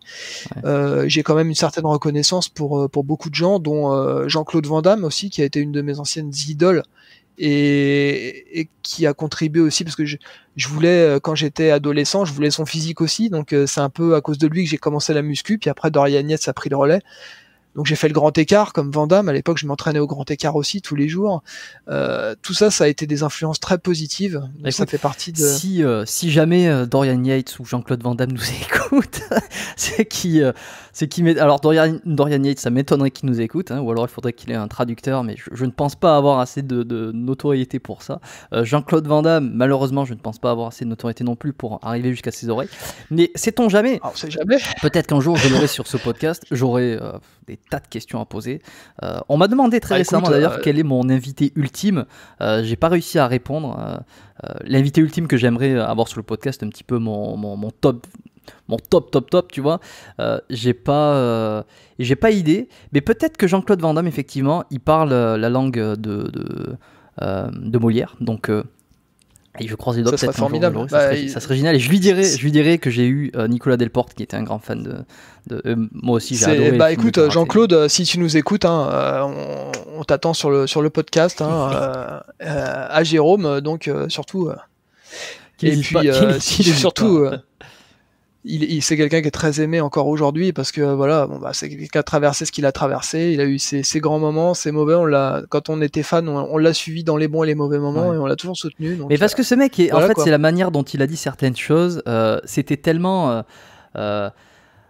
en dehors des clous à un certain moment dans ses interventions télévisuelles que il est devenu un peu une figure caricaturale où on se moquait de lui. Mais en fait, quand tu réfléchis bien à ce qu'il dit, c'est pas con. Enfin, il y a des trucs, c'est sûr que des fois il part un peu, mais en fait c'est tellement, il y a de la profondeur. Et je pense que le personnage, tu vois, l'acteur, le pratiquant d'arts martiaux, celui qui a fait du karaté à la caméra, etc., qui dit des choses très profondes, mais en même temps la manière dont il le disait pouvait être un petit peu rigolote, ce qui fait qu'on s'est moqué de lui. Mais si tu réfléchis, que tu prends du recul, et que tu es très objectif par rapport à ce qu'il dit, c'est souvent pas si con. C'est tourné souvent en ridicule, mais c'est pas que si con. Hein. Voilà, c'est un Belge qui part en Amérique pendant plusieurs années, et qui ensuite revient, alors il sait plus trop comment parler, puisque il parle tellement couramment américain, et puis sa langue d'origine, c'est le belge. Donc, en Belgique, j'imagine qu'il y a certaines expressions qu'on n'utilise pas en France, et donc pour lui c'est très difficile de traduire, mais quand t'as plusieurs niveaux de lecture, il y a la plupart des trucs qu'il dit, c'est pas idiot, et puis de toute façon les gens qui le critiquent ne réaliseront probablement jamais le quart du dixième de ce que lui il a réalisé dans sa vie. Donc au lieu de critiquer, faites ce qu'il a fait, et déjà la moitié du quart de ce qu'il a fait, ça sera déjà une belle réussite pour vous. Et puis le problème d'aujourd'hui, c'est qu'il y a plus de gens pour critiquer que de gens pour faire les choses, en fait. Il y a plus de gens pour réagir quand quelqu'un fait quelque chose, et ça c'est bien dommage. Mais c'est exactement ça. Et puis si on prend un léger recul sur la situation, c'est comme tu dis, quelqu'un qui est parti aux États-Unis, qui a eu une carrière assez extraordinaire. Je ne pense pas qu'il y ait alors il y a eu des Belges, et des Européens, des Français, Belges ou peu importe, Suisses, qui ont eu de super carrières à l'international, mais quand même il se compte sur les doigts de la main. Et c'est quand même quelqu'un qui donc donne qui fait un retour d'expérience, qui donne des conseils ou une vision, un truc comme ça. Et c'est vrai qu'au lieu de l'écouter, parce que c'est quand même, on a l'exemple parfait de quelqu'un qui a réussi presque au summum, en tout cas dans son activité. Et au lieu de l'écouter, essayer de se dire, bon, alors qu'est-ce qu'il essaie de nous transmettre parce qu'il vient de là-haut. Eh ben non, c'est plutôt, en fait, on rigole de lui. C'est une situation assez drôle quand on prend un certain recul. C'est un petit peu comme le mentor qui venait te donner un conseil et que tu te foutais de lui en te disant il est complètement débile. Mais il est pas si débile que ça parce qu'il a quand même réalisé des choses que tu ne pourras jamais réaliser. Donc ça serait intéressant d'essayer de voir qu'est-ce qu'il est en train de dire. Après, bon, on va pas refaire tout à fait.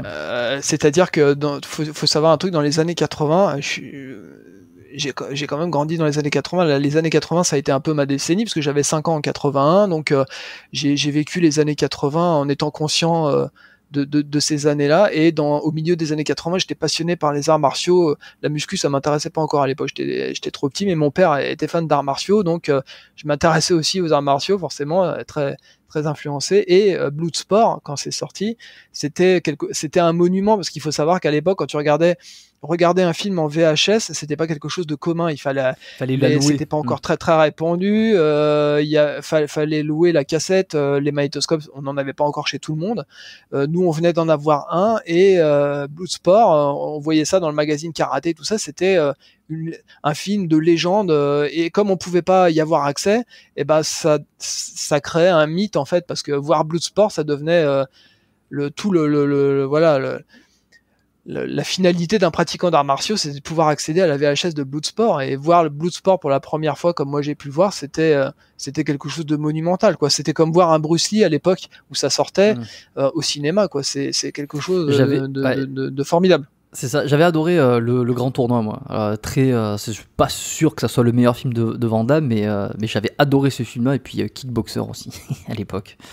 Le grand tournoi, ça a l'esprit de Jean-Claude Van Damme, parce que c'est lui qui l'a réalisé. On sent toute la générosité de Van Damme dans ce film, ce qui est pas un film,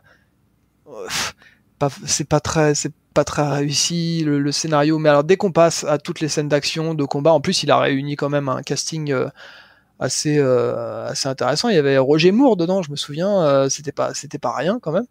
Et puis les scènes de combat, en plus il y avait, je me souviens qu'il avait il y avait des scènes d'action avec Asdin Nouri, qui était quelqu'un de très connu en France à l'époque, puisque son frère Sohail Nouri était bodybuilder professionnel. J'avais eu la chance de les voir dans les salons de bodybuilding, et Asdin Nouri était très très impressionnant physiquement, et c'était un artiste martial. Et dans le film, il a un physique de folie, et voilà quoi. Van Damme, c'est la générosité, hein, c'est ses copains, il a donné leur chance à beaucoup de gens. Donc c'est quelqu'un qu'on ne peut que... C'est difficile de détester quelqu'un comme Jean-Claude Van Damme. C'est vrai. Non, mais je suis assez d'accord. On a tous quand même au fond de nous une espèce d'affinité pour Jean-Claude et de sympathie pour lui. Mais on divague un petit peu. Moi, je sais pas si ça intéressera les gens. Tous ceux qui sont de la génération 80-90, ils vont forcément avoir un petit avis sur ça. Les plus jeunes, peut-être un peu moins. Ils connaissent moins les films qu'on a cités. Mais pour revenir donc un peu sur ton entraînement, on a vu quand même que tu as testé beaucoup de méthodes, beaucoup de systèmes, que ce soit le Heavy Duty, la série unique, le Half Body. Qu'est-ce que tu n'as pas testé ? Qu'est-ce que tu n'as pas essayé en termes d'entraînement ? Qu'est-ce que j'ai pas...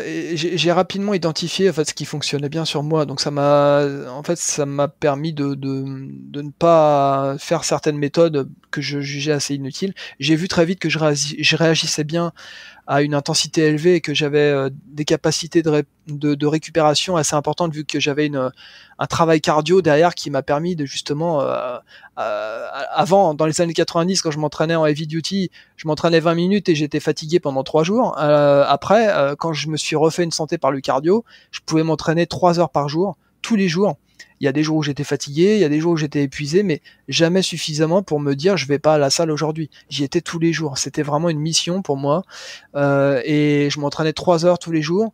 Et ce qui a marché pour moi vraiment à cette époque, c'était de faire les muscles souvent au cours de la semaine, c'est-à-dire 3 fois chaque muscle par semaine. Je regardais pas à la dépense, hein. C'était pas une séance masse, une séance isolation légère. Et non, c'était fallait progresser à chaque fois. Donc c'était tout le temps performance. Ça m'arrivait de faire des maxi 3 fois par semaine. C'était complètement pas raisonnable. J'étais complètement épuisé, mais c'est pas grave. Tout ça, mis bout à bout, ça m'a permis de progresser. Le truc, c'était pas beaucoup de séries, de 3 à 5 séries maximum par muscle. Par exemple, pour les pectoraux, je faisais principalement du développé couché parce que moi, le développé incliné, ça m'a jamais donné grand chose. Les meilleurs pectoraux que j'ai eu dans ma vie, je les ai eu en faisant uniquement du développé couché. C'est un mouvement que je déteste, que je sens mal, et en même temps, c'est un des mouvements qui m'a donné le plus de résultats parce que j'ai jamais trouvé une machine ou un autre appareil qui me permettait d'isoler suffisamment les pecs et de travailler suffisamment lourd. Donc je faisais que du développé couché pour les pecs, il y a un peu d'écarté à la machine, donc ça faisait 2 exercices. Pour le dos, je faisais 2 à 3 exercices. Là, je faisais des tractions lestées, et après du rowing façon yet. Ça a été l'exercice de dos que j'ai fait depuis mes débuts et que je fais encore aujourd'hui. C'est pour moi le meilleur exercice pour la masse générale du dos, pour l'épaisseur. C'était un exercice de rowing effectué avec les mains en supination, avec le buste incliné à environ 70 degrés. Donc c'est pas un rowing à l'horizontale, c'est un rowing qui permet de travailler suffisamment lourd parce que le buste n'est pas tellement incliné, donc on peut quand même soulever certaines charges, et le biceps aide dans le mouvement. Alors je sais que c'est un mouvement qui fragilise le biceps et il y a des risques de déchirure, mais je considère que moi au naturel je me suis jamais déchiré un muscle. Alors certaines personnes ont une génétique avec des muscles plus fragiles. Moi j'ai les biceps assez courts, donc ils pourraient être assez fragiles. Je me suis jamais blessé, donc chacun doit tester les choses et puis voir si tu commences à développer des tendinites et des douleurs, il vaut mieux pas insister. Moi, j'ai jamais eu ce problème-là. Donc pour les jambes, c'était le squat, toujours pareil, monter en pyramidale, on s'échauffe, on monte charge poids après poids, et puis on décide si on monte beaucoup ou si on monte pas beaucoup. Des fois, on s'arrêtait à des séries de 5-6 répétitions. Des fois, on montait au maxi. Ça dépendait. Je travaillais en général avec un pote, des fois 3 ou 4 au développé couché, mais au squat on n'était pas nombreux à en faire, donc j'étais toujours avec le même pote qui lui pouvait soulever 200 kilos à 60 ans, donc quelqu'un qui s'est entraîné toute sa vie en powerlifting, enfin en force, et donc il m'a fait progresser au squat comme jamais, quoi, hein, donc et pourtant il avait une meilleure morphologie que moi pour cet exercice, mais le fait de s'entraîner avec quelqu'un qui soulève très lourd, on n'a qu'une envie, c'est de soulever la même charge que lui, et on se tirait à la bourre à chaque entraînement, donc il y avait une émulation et ça donnait une énergie extraordinaire. Et puis moi je voulais tellement me faire un physique que j'étais prêt à fournir les efforts qu'il fallait pour ça. Et donc on recommençait: lundi développé couché lourd, mardi squat lourd, mercredi développé couché lourd, jeudi squat lourd, vendredi développé couché lourd, et samedi squat lourd. Aujourd'hui il n'y a aucun youtubeur qui est capable de faire ça. Moi je l'ai fait pendant 5 ans, et j'ai eu la contrepartie après, malheureusement, puisqu'on va y venir certainement après en parlant des blessures et du reste. Mais entre 2001 et 2004, donc ça fait moins de 5 ans, je me suis entraîné de cette façon, non-stop, et j'ai obtenu c'est une grosse, une grosse fréquence, peut-être pas un gros volume, parce que tu disais que tu faisais pas énormément de séries, mais finalement faire 6 entraînements, ça dépend comment tu répartis, c'est pas forcément trop, mais en l'occurrence le schéma que tu avais là sur 2 fois un stimulus 2 fois par semaine sur chaque groupe musculaire, faut l'encaisser un petit peu quand même. Enfin, t'avais une bonne récupération, ou alors t'as accumulé, comme tu dis, peut-être que t'as accumulé pendant 4 ans peut-être la récupération. Ton corps il a compensé, il a encaissé, et peut-être que c'est après que tu as eu des petits problèmes, mais en tout cas tu as bien tenu. 4 ans c'est énorme à faire ça. Oui, je mettrais ça, je te dis, je mets ça sur le cardio et le reconditionnement par le cardio. C'est tout le travail de fond que j'ai fait avant, quand j'étais au régime pendant 1 an et demi. Au cardio, ça m'a donné une forme et une énergie assez extraordinaire, et j'ai capitalisé là-dessus, et je me suis rendu compte que je pouvais m'entraîner beaucoup et que je récupérais très bien. Certainement parce que j'avais justement une forme... en termes de cardio, j'avais acquis une forme, une endurance qui me permettait. Il faut savoir une chose, c'est que je faisais pas beaucoup de séries, je prenais énormément de temps de repos, puisque moi j'étais avec des gens qui faisaient essentiellement de la force, donc il m'arrivait de prendre plus de 10 minutes entre 2 séries de squat. À l'époque, on regardait pas, on passait sous la barre quand on était prêt. Il fallait savoir que chaque série, pour moi, c'était une performance et un record à réaliser. Donc quand tu te mets dans cette dans ce conditionnement mental, tu te dis que chaque série compte, et bah tu prends le temps de repos qu'il faut, parce que si tu prends un temps de repos d'une minute 30, tu peux pas faire ça. Quand tu veux réaliser par exemple 5 répétitions ou 6 répétitions à 180 au squat, que t'en as fait 4 la fois précédente, mais là que tu vas à tout près en faire 5 ou 6, et bah il faut te mettre dans cet état mental où tu te reposes, tu te conditionnes, tu regardes la barre, tu développes un peu une certaine agressivité en disant je vais la fracasser la barre, tu vois, il faut développer une certaine violence, une certaine agressivité, et surtout l'envie de te dépasser. C'est ce qui m'a permis, en fonctionnant de cette manière, justement de réussir à me dépasser, de prendre de la force. C'était pas quelque chose de lisse, c'était quelque chose d'assez violent, mais c'était fait entre 20 et 30 ans, c'est-à-dire j'ai commencé ça, je devais avoir 23 ans. En 2004, j'avais entre 26 et 28 ans. Et donc, tout ça, c'était avant la trentaine. Aujourd'hui, tu me demandes de m'entraîner 3 heures et de faire un half body 6 jours par semaine. Je te dis, oh là là, sûrement pas, mon gars. Ça, c'était bon. Ça, c'était quand j'étais plus jeune. J'ai plus envie de m'entraîner comme ça. Mais à l'époque, je ne vivais que pour le bodybuilding et que pour la performance et le physique. Donc, j'étais prêt à fournir tous les efforts. C'était vraiment le centre de ma vie, si tu veux. Et alors, qu'est-ce qui t'a amené finalement à revenir sur du home gym, donc à t'entraîner chez toi plutôt qu'en salle, et est-ce que tu le recommanderais aujourd'hui aux auditeurs, enfin en tout cas ceux qui s'entraînent? C'est quoi l'objectif au final de faire du home gym plutôt que d'aller dans une salle où tu vas avoir tout le matériel à disposition?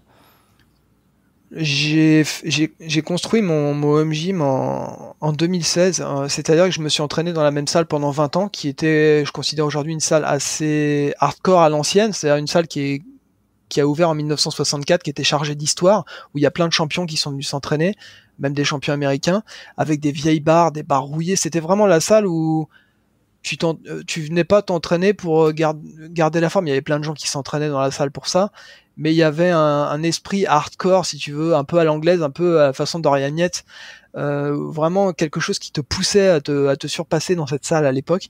Et j'y suis resté pendant 20 ans. Et en 2012, j'ai quitté la région parisienne, donc j'ai été obligé de quitter ma salle. Je suis installé désormais en province, en Pays de Loire, dans la Sarthe, parce que tout simplement je voulais une meilleure qualité de vie, et ici j'ai accédé à cette qualité de vie. On est entouré on est à l'intérieur des terres, c'est entouré de champs, d'arbres. J'ai accédé à quelque chose dont je rêvais depuis longtemps. Malheureusement ici, la réalité des salles de muscu, c'est pas terrible, hein. J'avais une toute petite salle à côté de chez moi pour m'entraîner.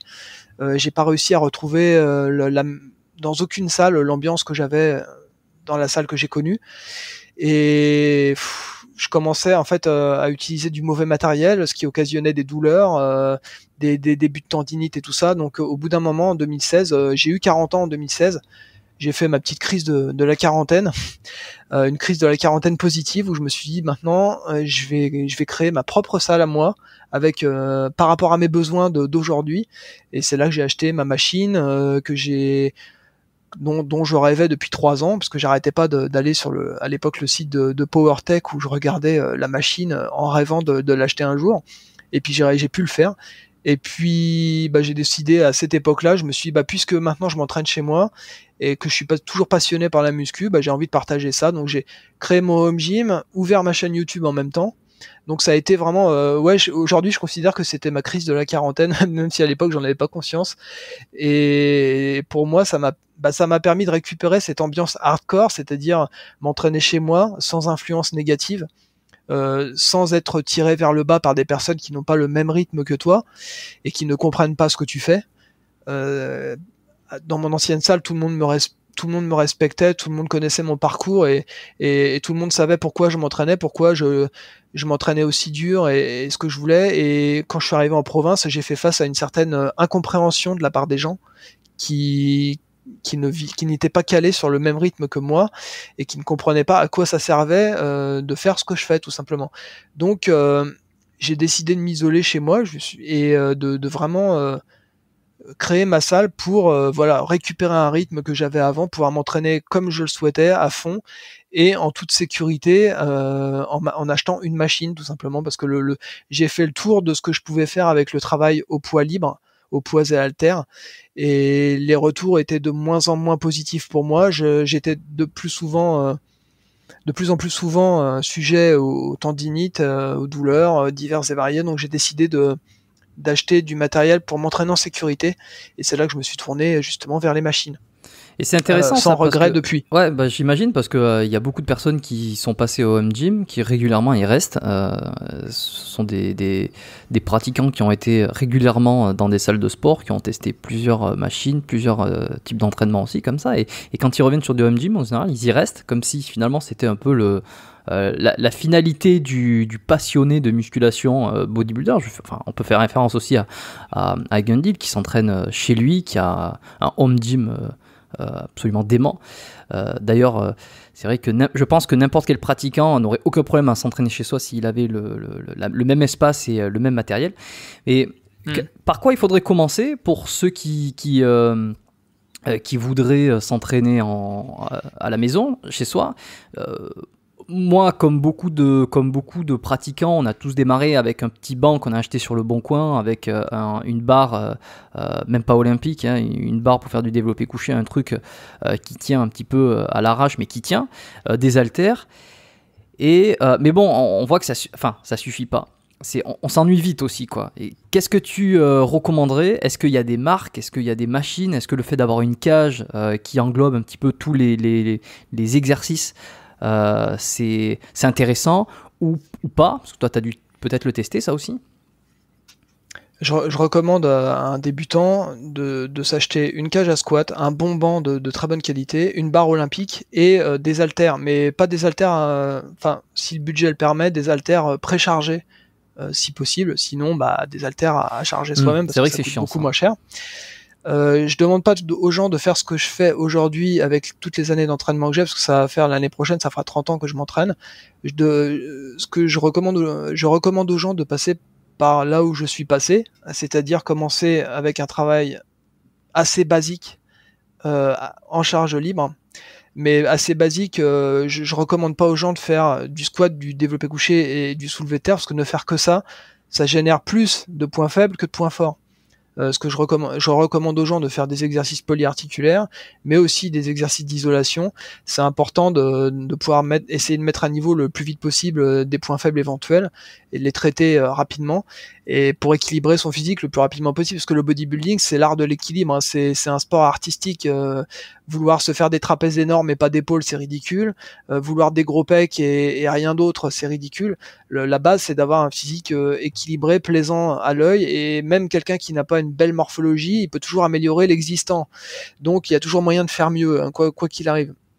Et donc je recommande aux gens de se prendre une bonne cage à squat, de mettre le prix, parce que si vous avez 300-400 euros à mettre dans de l'équipement, vous aurez pas de la bonne marchandise. Il faut quand même monter à un certain prix. Moi, je dirais qu'en dessous de la barre des 1000 euros, c'est difficile d'acheter du matériel de qualité. Et quand vous avez du matériel de mauvaise qualité, vous êtes plus vite sujet aux blessures, parce que il y a toujours des risques s'entraîner avec un mauvais rack à squat, une mauvaise barre, c'est pas agréable. Et donc je vous recommande de commencer par du basique, c'est-à-dire travailler à la barre libre, apprendre à travailler ses muscles avec des poids libres, et puis petit à petit, au fur et à mesure que vous allez évoluer dans votre pratique et que vos besoins vont évoluer avec vous, et vous pouvez voir si vous pouvez progressivement vous tourner vers un mix halter, barre, machine, et puis éventuellement après vous tournez essentiellement vers les machines. Moi, je m'entraîne à 80% sur machine aujourd'hui. Il y a certains exercices que je dois toujours faire avec des barres et des haltères. Je m'entraîne pas avec des poulies. Je ne ressens pas le besoin d'acheter une poulie, par exemple, parce que dans toute ma vie, je me suis entraîné très peu avec des poulies. J'ai jamais eu vraiment besoin du travail à la poulie. J'ai toujours fait de l'isolation avec haltère. Le seul mouvement que je faisais à la poulie, c'était des extensions pour les triceps debout, des extensions verticales debout à la machine. Mais bon, c'est pas l'exercice qui m'a donné plus de volume. Donc voilà, ce qui compte, c'est pouvoir s'entraîner le plus lourd possible, et tout en ayant une forme de mouvement qui est correcte pour vous. C'est-à-dire, ne vous fiez pas à ce que vous regardez sur des vidéos YouTube. Essayez de faire un mouvement que vous ressentez, c'est-à-dire petit à petit vous allez développer vos propres mouvements, c'est-à-dire il y a un angle, une inclinaison à laquelle vous allez par exemple mieux sentir vos pecs, ou au squat vous allez peut-être mieux sentir le mouvement en écartant un petit peu plus les pieds ou en vous plaçant d'une certaine façon. Il y aura toujours quelqu'un pour vous dire oui mais ton exécution elle est pas correcte, mais vous pouvez lui rétorquer oui mais moi c'est l'exécution que je ressens et c'est comme ça que j'arrive à progresser le mieux. Donc le mouvement idéal n'existe pas, le seul mouvement idéal c'est celui qui vous fera progresser en force et en masse sans que vous ne vous blessiez, et ça c'est très important de personnaliser le plus vite possible au maximum le risque de blessure, parce qu'il sera jamais inexistant, mais c'est toujours c'est un peu comme le médicament quoi, c'est bénéfice-risque, il faut essayer d'aller chercher le plus de bénéfices sur ton mouvement en essayant d'avoir le risque le moins élevé pour tendons, articulations. C'est ça. Et pour citer Gundil qui a été une grosse influence pour moi du milieu, enfin vers la fin des années 90, parce que je connais Michael Gundil depuis 95 quand il a commencé à publier des articles dans le monde du muscle, mais à l'époque il ne faisait que décrire l'actualité des professionnels et puis il faisait un retour sur Olympia. Et ensuite seulement il a commencé à écrire sur la musculation, publier des études, parler de l'unilatéral, parler de l'électrostimulation. Donc c'était quelqu'un qui est vraiment en avance sur son temps et que je respecte beaucoup aujourd'hui et qui est une énorme source d'influence, notamment pour son home gym, parce que c'est vraiment en pensant à son home gym à lui que j'ai décidé de créer le mien avec mes moyens en fonction de mes besoins aussi. Donc il était hors de question que j'installe 60 machines chez moi. J'avais ni le budget, ni l'envie, ni lui il a fait son truc à lui, ce qui en fonction de ses besoins. Mais ça a été une super influence. Et donc ah oui, mais c'est fantastique, hein. Sa salle, elle fait rêver beaucoup de gens en France et même au-delà. Et ce qu'il disait, Gundil, c'est le problème, c'est pas si on va se blesser, mais quand on va se blesser. Il a tout à fait raison, parce que à partir du moment où on veut atteindre un certain niveau physique, on est forcément sujet à la blessure à un moment ou à un autre, parce qu'on est obligé de soulever certaines charges, on est obligé les mouvements parfaits n'existant pas, on est obligé parfois de laisser une certaine explosivité sur les mouvements pour réussir à passer des caps de progression. Moi, je me souviens que je faisais du curl à la barre à une époque, j'arrivais plus à progresser. Petit à petit, je commençais à donner des petits coups au niveau des fesses et puis à tricher de plus en plus sur le mouvement pour pouvoir passer à un cap, ce qui m'a permis de faire des séries de 11-12 répétitions avec des charges comme déjà 70 kilos, j'ai travaillé à 80 kilos et même 90 kilos au curl pour arriver à développer mes biceps. Avec une exécution parfaite, j'aurais jamais pu le faire et ça m'a permis de développer mes biceps. Donc quand j'entends les gens dire il faut contrôler la descente, il faut bien se placer, ça me fait doucement rigoler, parce qu'à un moment, il faut se faire violence et puis il faut vraiment aller la chercher, la croissance. Il faut pas se contenter d'exécuter ces mouvements comme un robot, il faut vraiment le vouloir. Et puis malheureusement, c'est là qu'on est sujet le plus souvent à la blessure, comme le fait de se blesser facilement aux épaules quand on fait un peu trop de développé lourd, ou voilà, on est tous tôt ou tard. Moi, ce qui m'a tué en fait, c'est mes années de régime. Donc toutes les années de régime et de sèche hardcore que j'ai pu faire entre 2001, enfin avant 2001 pour le régime, et puis à partir de 2001 quand j'ai commencé à sécher, prise de masse sèche, ça m'a beaucoup fragilisé. Et en 2004 je commençais à avoir des tendinites partout, mais vraiment jusqu'à la douleur, mais vraiment l'inflammation, quoi. C'est-à-dire, quand on a des petites douleurs, on peut se dire bon, on commence à s'échauffer, puis au fur et à mesure la douleur elle disparaît, puis on peut s'entraîner. Moi c'était l'inverse, j'en étais arrivé au stade où plus je progressais dans mes séries et plus la douleur elle était intense, à un point tel que j'ai dû renoncer à m'entraîner en half body dès 2004 pour commencer à étaler la fréquence et puis surtout guérir des tendinites, parce que ça devenait insupportable. As-tu testé les machines pneumatiques ? Non, jamais. Ok. Jamais. Je sais que Gundil en a. J'ai la grande chance, alors à défaut de ne pas avoir de machine Nautilus dans un gym Nautilus ici, ils ont tout un secteur, toutes les machines pour tous les muscles à peu près, pneumatiques. Je crois qu'il n'y a pas beaucoup de gyms qui ont ça, et c'est très très très particulier comme résistance, comme sensation. J'ai pas encore un retour pertinent à faire par rapport à ça, parce que ça fait pas très longtemps que je suis dans cette salle, mais pour le coup j'ai pensé directement à Michael Gundil qui a une ou deux ou peut-être 3 machines pneumatiques chez lui. C'est assez incroyable. Si tu as l'occasion un jour de tester. Ah ouais, j'aimerais bien.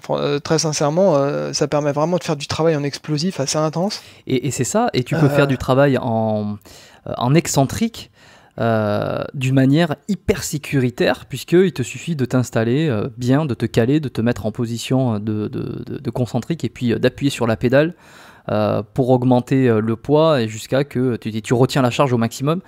Et donc tu peux travailler en excentrique avec une facilité et une sécurité que tu ne vas pas retrouver que ce soit sur de la machine classique ou sur à barre et haltère. Ah ouais, oui, c'est clair. Non, là, c'est assez rare de trouver ça dans des salles. C'est pas dans les fitness parks ou les grandes enseignes que tu trouveras ce genre de machine. Et Michael, il en a tellement de types de machines différentes. Et puis il les renouvelle de temps en temps quand elles sont trop vieilles, donc c'est toujours, enfin je veux dire, quand tu regardes sa salle, voilà, t'es dans un magasin de jouets, quoi, t'as les yeux qui brillent.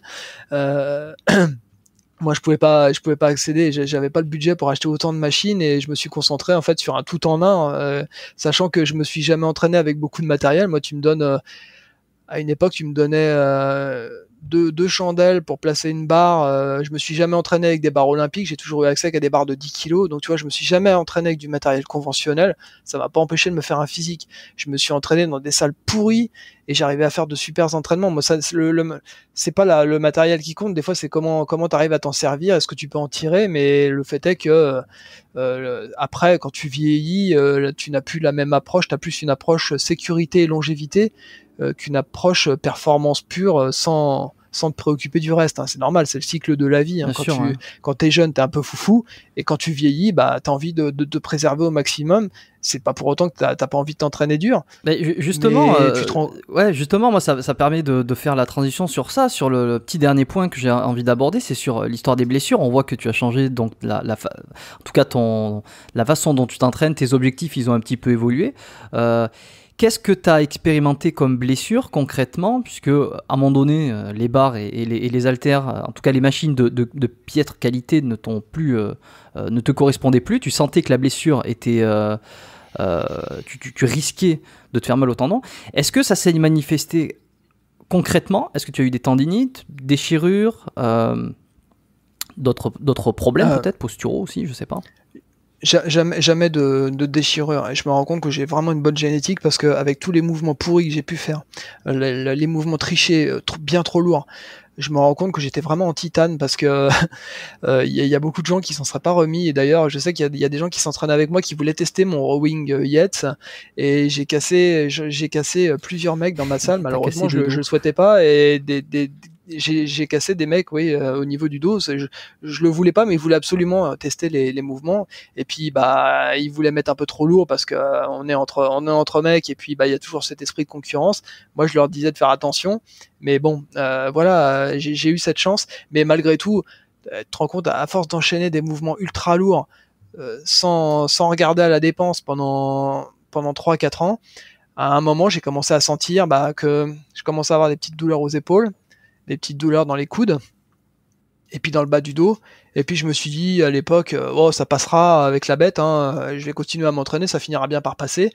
Et puis ça passe pas, et puis la douleur elle augmente. Je faisais beaucoup d'extensions couchées pour les triceps sur une machine. Alors j'utilisais une machine pour faire les triceps, tu vois, qui me permettait de faire des extensions bras en l'air, ce qui me permettait de travailler la longue portion du triceps. Et on pouvait travailler très lourd sur cette machine, parce que elle était confortable, on pouvait vraiment forcer dessus, et j'arrivais à prendre vraiment lourd, et j'avais vraiment développé bien mes triceps grâce à cette machine. Mais en même temps, tes coudes ils reposaient sur deux coussins qui étaient assez durs. Et le fait de tirer très fort sur la charge, et puis d'appuyer tes coudes sur les coussins, ça m'a brisé ça m'a filé des tendinites pas possible. Et petit à petit la douleur a continué à se développer, et je continuais à m'entraîner, parce que j'avais toujours cette mentalité hardcore en me disant c'est pas une petite douleur qui va t'arrêter. Et je continuais, la douleur elle augmentait, jusqu'au jour où je pouvais tout simplement plus m'entraîner. J'ai été pendant des mois à plus pouvoir faire un seul dips, un seul développé couché, tellement ça me faisait mal. Donc là je me suis vraiment dit qu'il y avait problème. Là c'était en 2004, en fait, c'est l'année où j'ai fait ma plus belle sèche, la plus dure aussi. Je suis descendu à 76,5 kg de poids de corps, toujours pour 1m73, hein, j'ai pas grandi. Et j'étais ultra sec, mais cette sèche en même temps m'a épuisé et m'a fragilisé, et j'avais déjà mal au tendon avant la sèche, et ça n'a rien arrangé, ce qui fait que après avoir terminé cette sèche, en fait, je me suis vraiment pas blessé, si tu veux, c'était des tendinites, et ça a dégénéré en inflammation au point où ça me réveillait la nuit, où j'avais vraiment mal. Et t'as vu des spécialistes là? Non, j'ai jamais été voir un médecin. J'ai toujours fait à l'instinct. Je me suis dit, bah, il est temps de se reposer. Je me suis reposé. Je me suis entraîné plus léger. J'ai refait un peu de cardio. Je faisais les jambes, mais pas trop le haut du corps. Ça a duré plusieurs mois comme ça. Et à l'époque, on n'avait pas tous ces suppléments. Alors, il y a eu la chondro. À l'époque, il y avait chondrostéo. C'était à base de chondroïtine, ou je crois que ça s'appelle comme ça. Ouais. Aujourd'hui, on a le peptane, on a tout un tas de compléments alimentaires. À cette période-là, on n'avait pas tout ça, et j'y croyais pas trop aux compléments. J'étais anti-complément, hein, il faut savoir. Moi, j'étais vraiment le puriste absolu, c'est-à-dire, moi, il y avait que l'entraînement et la nourriture de base qui comptait. Je prenais de la whey protein une fois de temps en temps. Comme tu vois, ça m'a pas empêché de me faire un physique, et aujourd'hui je consomme beaucoup plus de compléments que j'en consommais à l'époque, comme quoi mais peut-être moins orienté sur la performance et l'hypertrophie, peut-être plus sur la santé, comme tu disais. Aujourd'hui t'as dû comme t'as changé ta mentalité par rapport à ça. Est-ce que quels sont les compléments que tu consommes d'ailleurs? Je prends des compléments aujourd'hui pour pouvoir m'entraîner plus dur. Alors, parce que je suis plus à cette période-là, j'avais pas besoin de compléments pour m'entraîner très dur. Je consommais moins de protéines que la plupart des gens. J'étais bien en dessous des 1 gramme par kilo de poids de corps. C'est pour ça que moi j'ai toujours étonné la science. Il y a des médecins qui comprenaient pas. Mais c'est vrai, j'ai vraiment étonné la science dans le sens où j'allais à l'encontre de tout ce qui pouvait se dire dans le milieu du bodybuilding à l'époque. C'est-à-dire que je développais mes muscles et mon physique avec un taux de protéines bien inférieur à la normale. C'est-à-dire, il m'arrivait d'être à 0,5 grammes par kilo de poids corps, et des fois même moins, alors qu'on recommande aujourd'hui 1,7 jusqu'à 2 grammes de protéines par kilo de poids corps. Et quand tu vois les physiques des mecs, tu te dis, bah, on se demande où ils sont passés, hein. Pour certains, je dis pas pour tous, hein, attention, mais il y a beaucoup de jeunes aujourd'hui qui dépensent une fortune dans des compléments alimentaires, et quand tu vois leur physique, tu te dis, c'est pas possible, tout est parti aux toilettes, hein. Si t'as pas l'entraînement pour soutenir tout ça derrière, ça va pas. Aujourd'hui, je consomme des compléments alimentaires. Je prends de la whey protéine, de la créatine, des multivitamines. Qu'est-ce que je prends? Du magnésium. Et tout ça, tout simplement pour m'aider à mieux récupérer, à être plus performant et avoir une meilleure congestion, et puis pour maintenir mon volume musculaire. Ok, donc tu restes quand même actuellement, bon, t'es pas vieux, hein, mais t'as quand même cette envie ou cet objectif de toujours vouloir progresser. Tu es un petit peu plus modéré peut-être sur les risques que tu prends et la façon dont tu t'entraînes, mais tu as quand même toujours cet objectif de vouloir hypertrophier, de vouloir toujours être plus performant dans tes entraînements. Tu n'as pas atteint le stade, et peut-être que tu l'atteindras jamais d'ailleurs, le stade de vouloir te maintenir, quoi, en fait. Ah non, je suis un éternel insatisfait. De toute façon, pour moi, la carotte, c'est la progression. Pour moi, le plaisir, c'est l'entraînement et la progression. Le physique final, je l'atteindrai jamais, parce que je ne serai jamais satisfait totalement de mon physique. Il y a toujours quelque chose à rajouter quelque part. Et moi, je note tous mes entraînements, mes temps de repos. Je prends un chronomètre maintenant pour... pas parce que je veux prendre un temps de repos précis, c'est simplement je prends le chrono pour pas me reposer trop entre les séries, parce que j'ai tendance à prendre des temps de repos un peu longs, et après la séance elle s'éternise, et aujourd'hui j'ai plus envie de m'entraîner pendant 2 heures. J'essaye de maintenir mon entraînement à 1h30, 1h45 maximum, parce que j'ai plein d'autres activités, j'ai plein d'autres passions dans la vie qui font que j'ai plus que la musculation en ligne de mire aujourd'hui, contrairement à l'époque.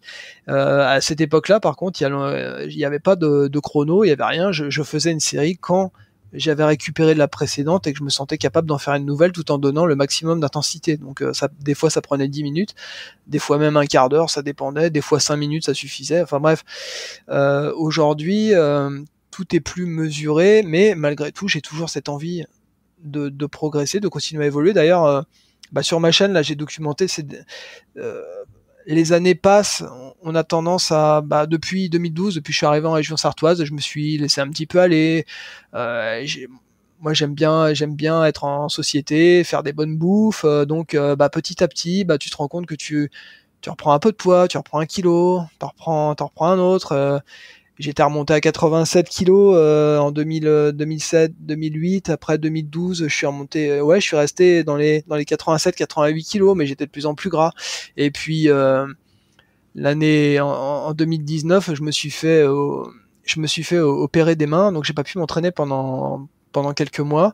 Et après ça, quand j'ai voulu reprendre l'entraînement, je me suis dit allez, maintenant je me reprends en main. J'ai commencé à sécher, à reperdre du poids, mais de façon totalement différente. C'est la première sèche que je fais où j'ai vraiment une diète super équilibrée avec usage de compléments alimentaires, 5 repas par jour. Je mange plus aujourd'hui que je mangeais à l'époque. J'ai réussi à accélérer un petit peu mon métabolisme à force d'essais, d'erreurs, de nombreuses années où j'ai essayé de modifier mon alimentation en essayant de trouver ce qui me convenait le mieux.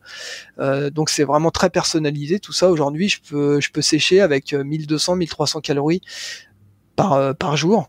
C'est quand même mieux que 600, même si c'est toujours pas beaucoup. Mais malgré tout, ce qui m'est arrivé depuis janvier, c'est que j'ai commencé à sécher, et comme j'ai augmenté les protéines, que j'ai rajouté de la créatine, j'ai commencé à prendre de la masse musculaire tout en perdant du gras.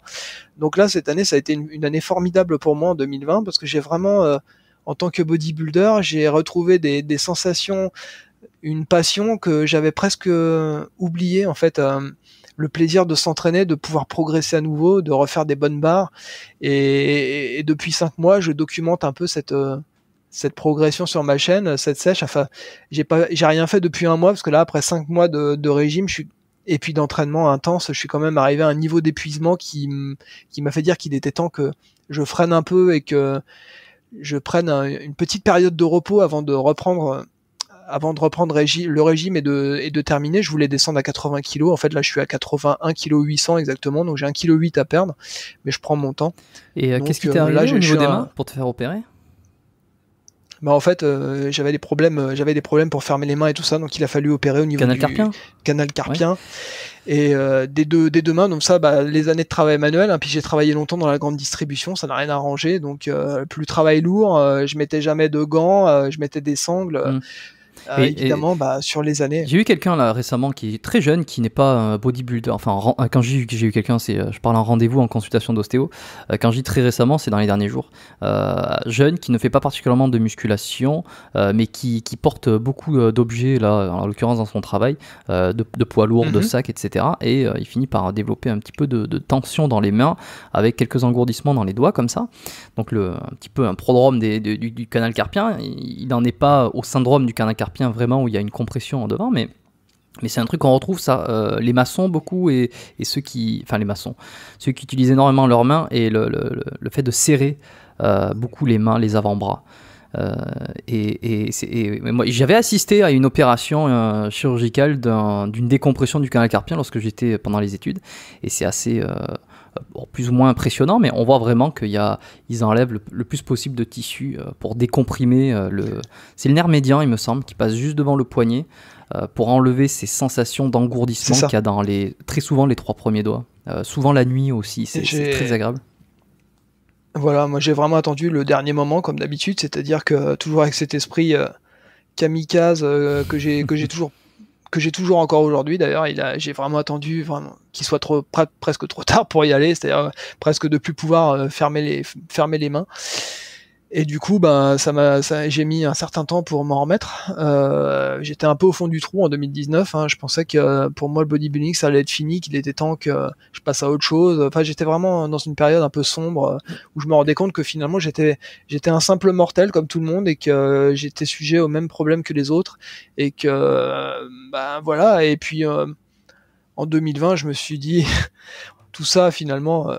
c'était dans ma tête, et même si je ne suis qu'un être humain, on peut toujours continuer à s'entraîner, on peut toujours espérer progresser, même si c'est de la progression qui est millimétrée aujourd'hui. Je peux pas dire je vais prendre 10 kilos de muscle, ça serait surréaliste. Le volume musculaire que j'ai repris en 2020, c'était du volume musculaire que j'avais déjà il y a quelques années, mais voilà, le fait d'avoir remonté les protéines à plus d'1 gramme par kilo de poids de corps, le fait de me réentraîner lourd, de prendre de la créatine, la masse musculaire, elle t'oublie pas, elle revient. Donc j'ai été très surpris de voir que je pouvais reprendre du muscle relativement facilement en quelques mois. Et du coup, ben là, ça m'a permis de reprendre du muscle tout en continuant mon régime. Bon, malgré tout, je suis sec à environ 75, 76, peut-être 77 kilos, ce qui est quand même assez important pour un bodybuilder naturel. Je parle de sec, pas de niveau compétition, hein, parce qu'attention, pour le niveau compétition, il faudrait que je descende beaucoup plus bas encore. Mais je parle de sec, c'est à moins de 10% de masse grasse. Je peux être à 76, 77 kilos de poids de corps. Donc pour 1m73, au niveau naturel, c'est considéré aujourd'hui comme un niveau surnaturel. Ce qui, il y a quelques années, c'était considéré comme un niveau normal. Mais bon, les mentalités ont changé aujourd'hui. Et aujourd'hui, on a tendance à un tout petit physique, on a tendance à dire, bah, est-ce qu'il est naturel ou pas? Alors que quand je vois le gamme, pour moi, ça me semble évident qu'il est naturel, mais on sait plus aujourd'hui ce qui est atteignable ou ce qui n'est plus atteignable, malheureusement. Les influenceurs, tous ces gens qui ont menti d'une certaine façon en prétendant qu'ils étaient naturels alors que c'était pas le cas. Aussi bien, pas forcément des Français, hein, je parle de youtubeurs américains, de toute nationalité, des gens qui se sont fait connaître. Donc ça a semé le doute. Maintenant, on en arrive à cette espèce de paranoïa collective où tout le monde se soupçonne en fait. Dès que quelqu'un a un petit peu de résultat, on se demande si c'est normal, s'il y a quelque chose de surnaturel derrière. Donc finalement, on n'encourage plus les jeunes à progresser aujourd'hui. Et je trouve navrant que je reçoive des messages aujourd'hui où on me demande qu'est-ce qu'il faut prendre, au lieu de simplement de me demander qu'est-ce qu'il faut faire pour progresser.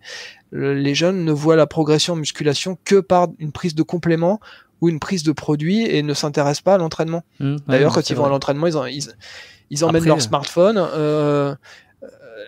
Entre deux séries, ils redressent le nez, ils ont le nez dans leur smartphone, ils n'arrivent pas à se concentrer, ils n'arrivent pas à se focaliser sur ce qu'ils font. Et puis, ils comprennent pas pourquoi ils progressent pas. Alors, je mets pas tous les jeunes dans le même panier. Je suis un vieux con, mais pas encore totalement. J'ai encore la notion de la jeunesse aujourd'hui, et certainement que si j'avais 20 ans aujourd'hui, j'aurais mon smartphone pareil, peut-être de la même façon, j'en sais rien.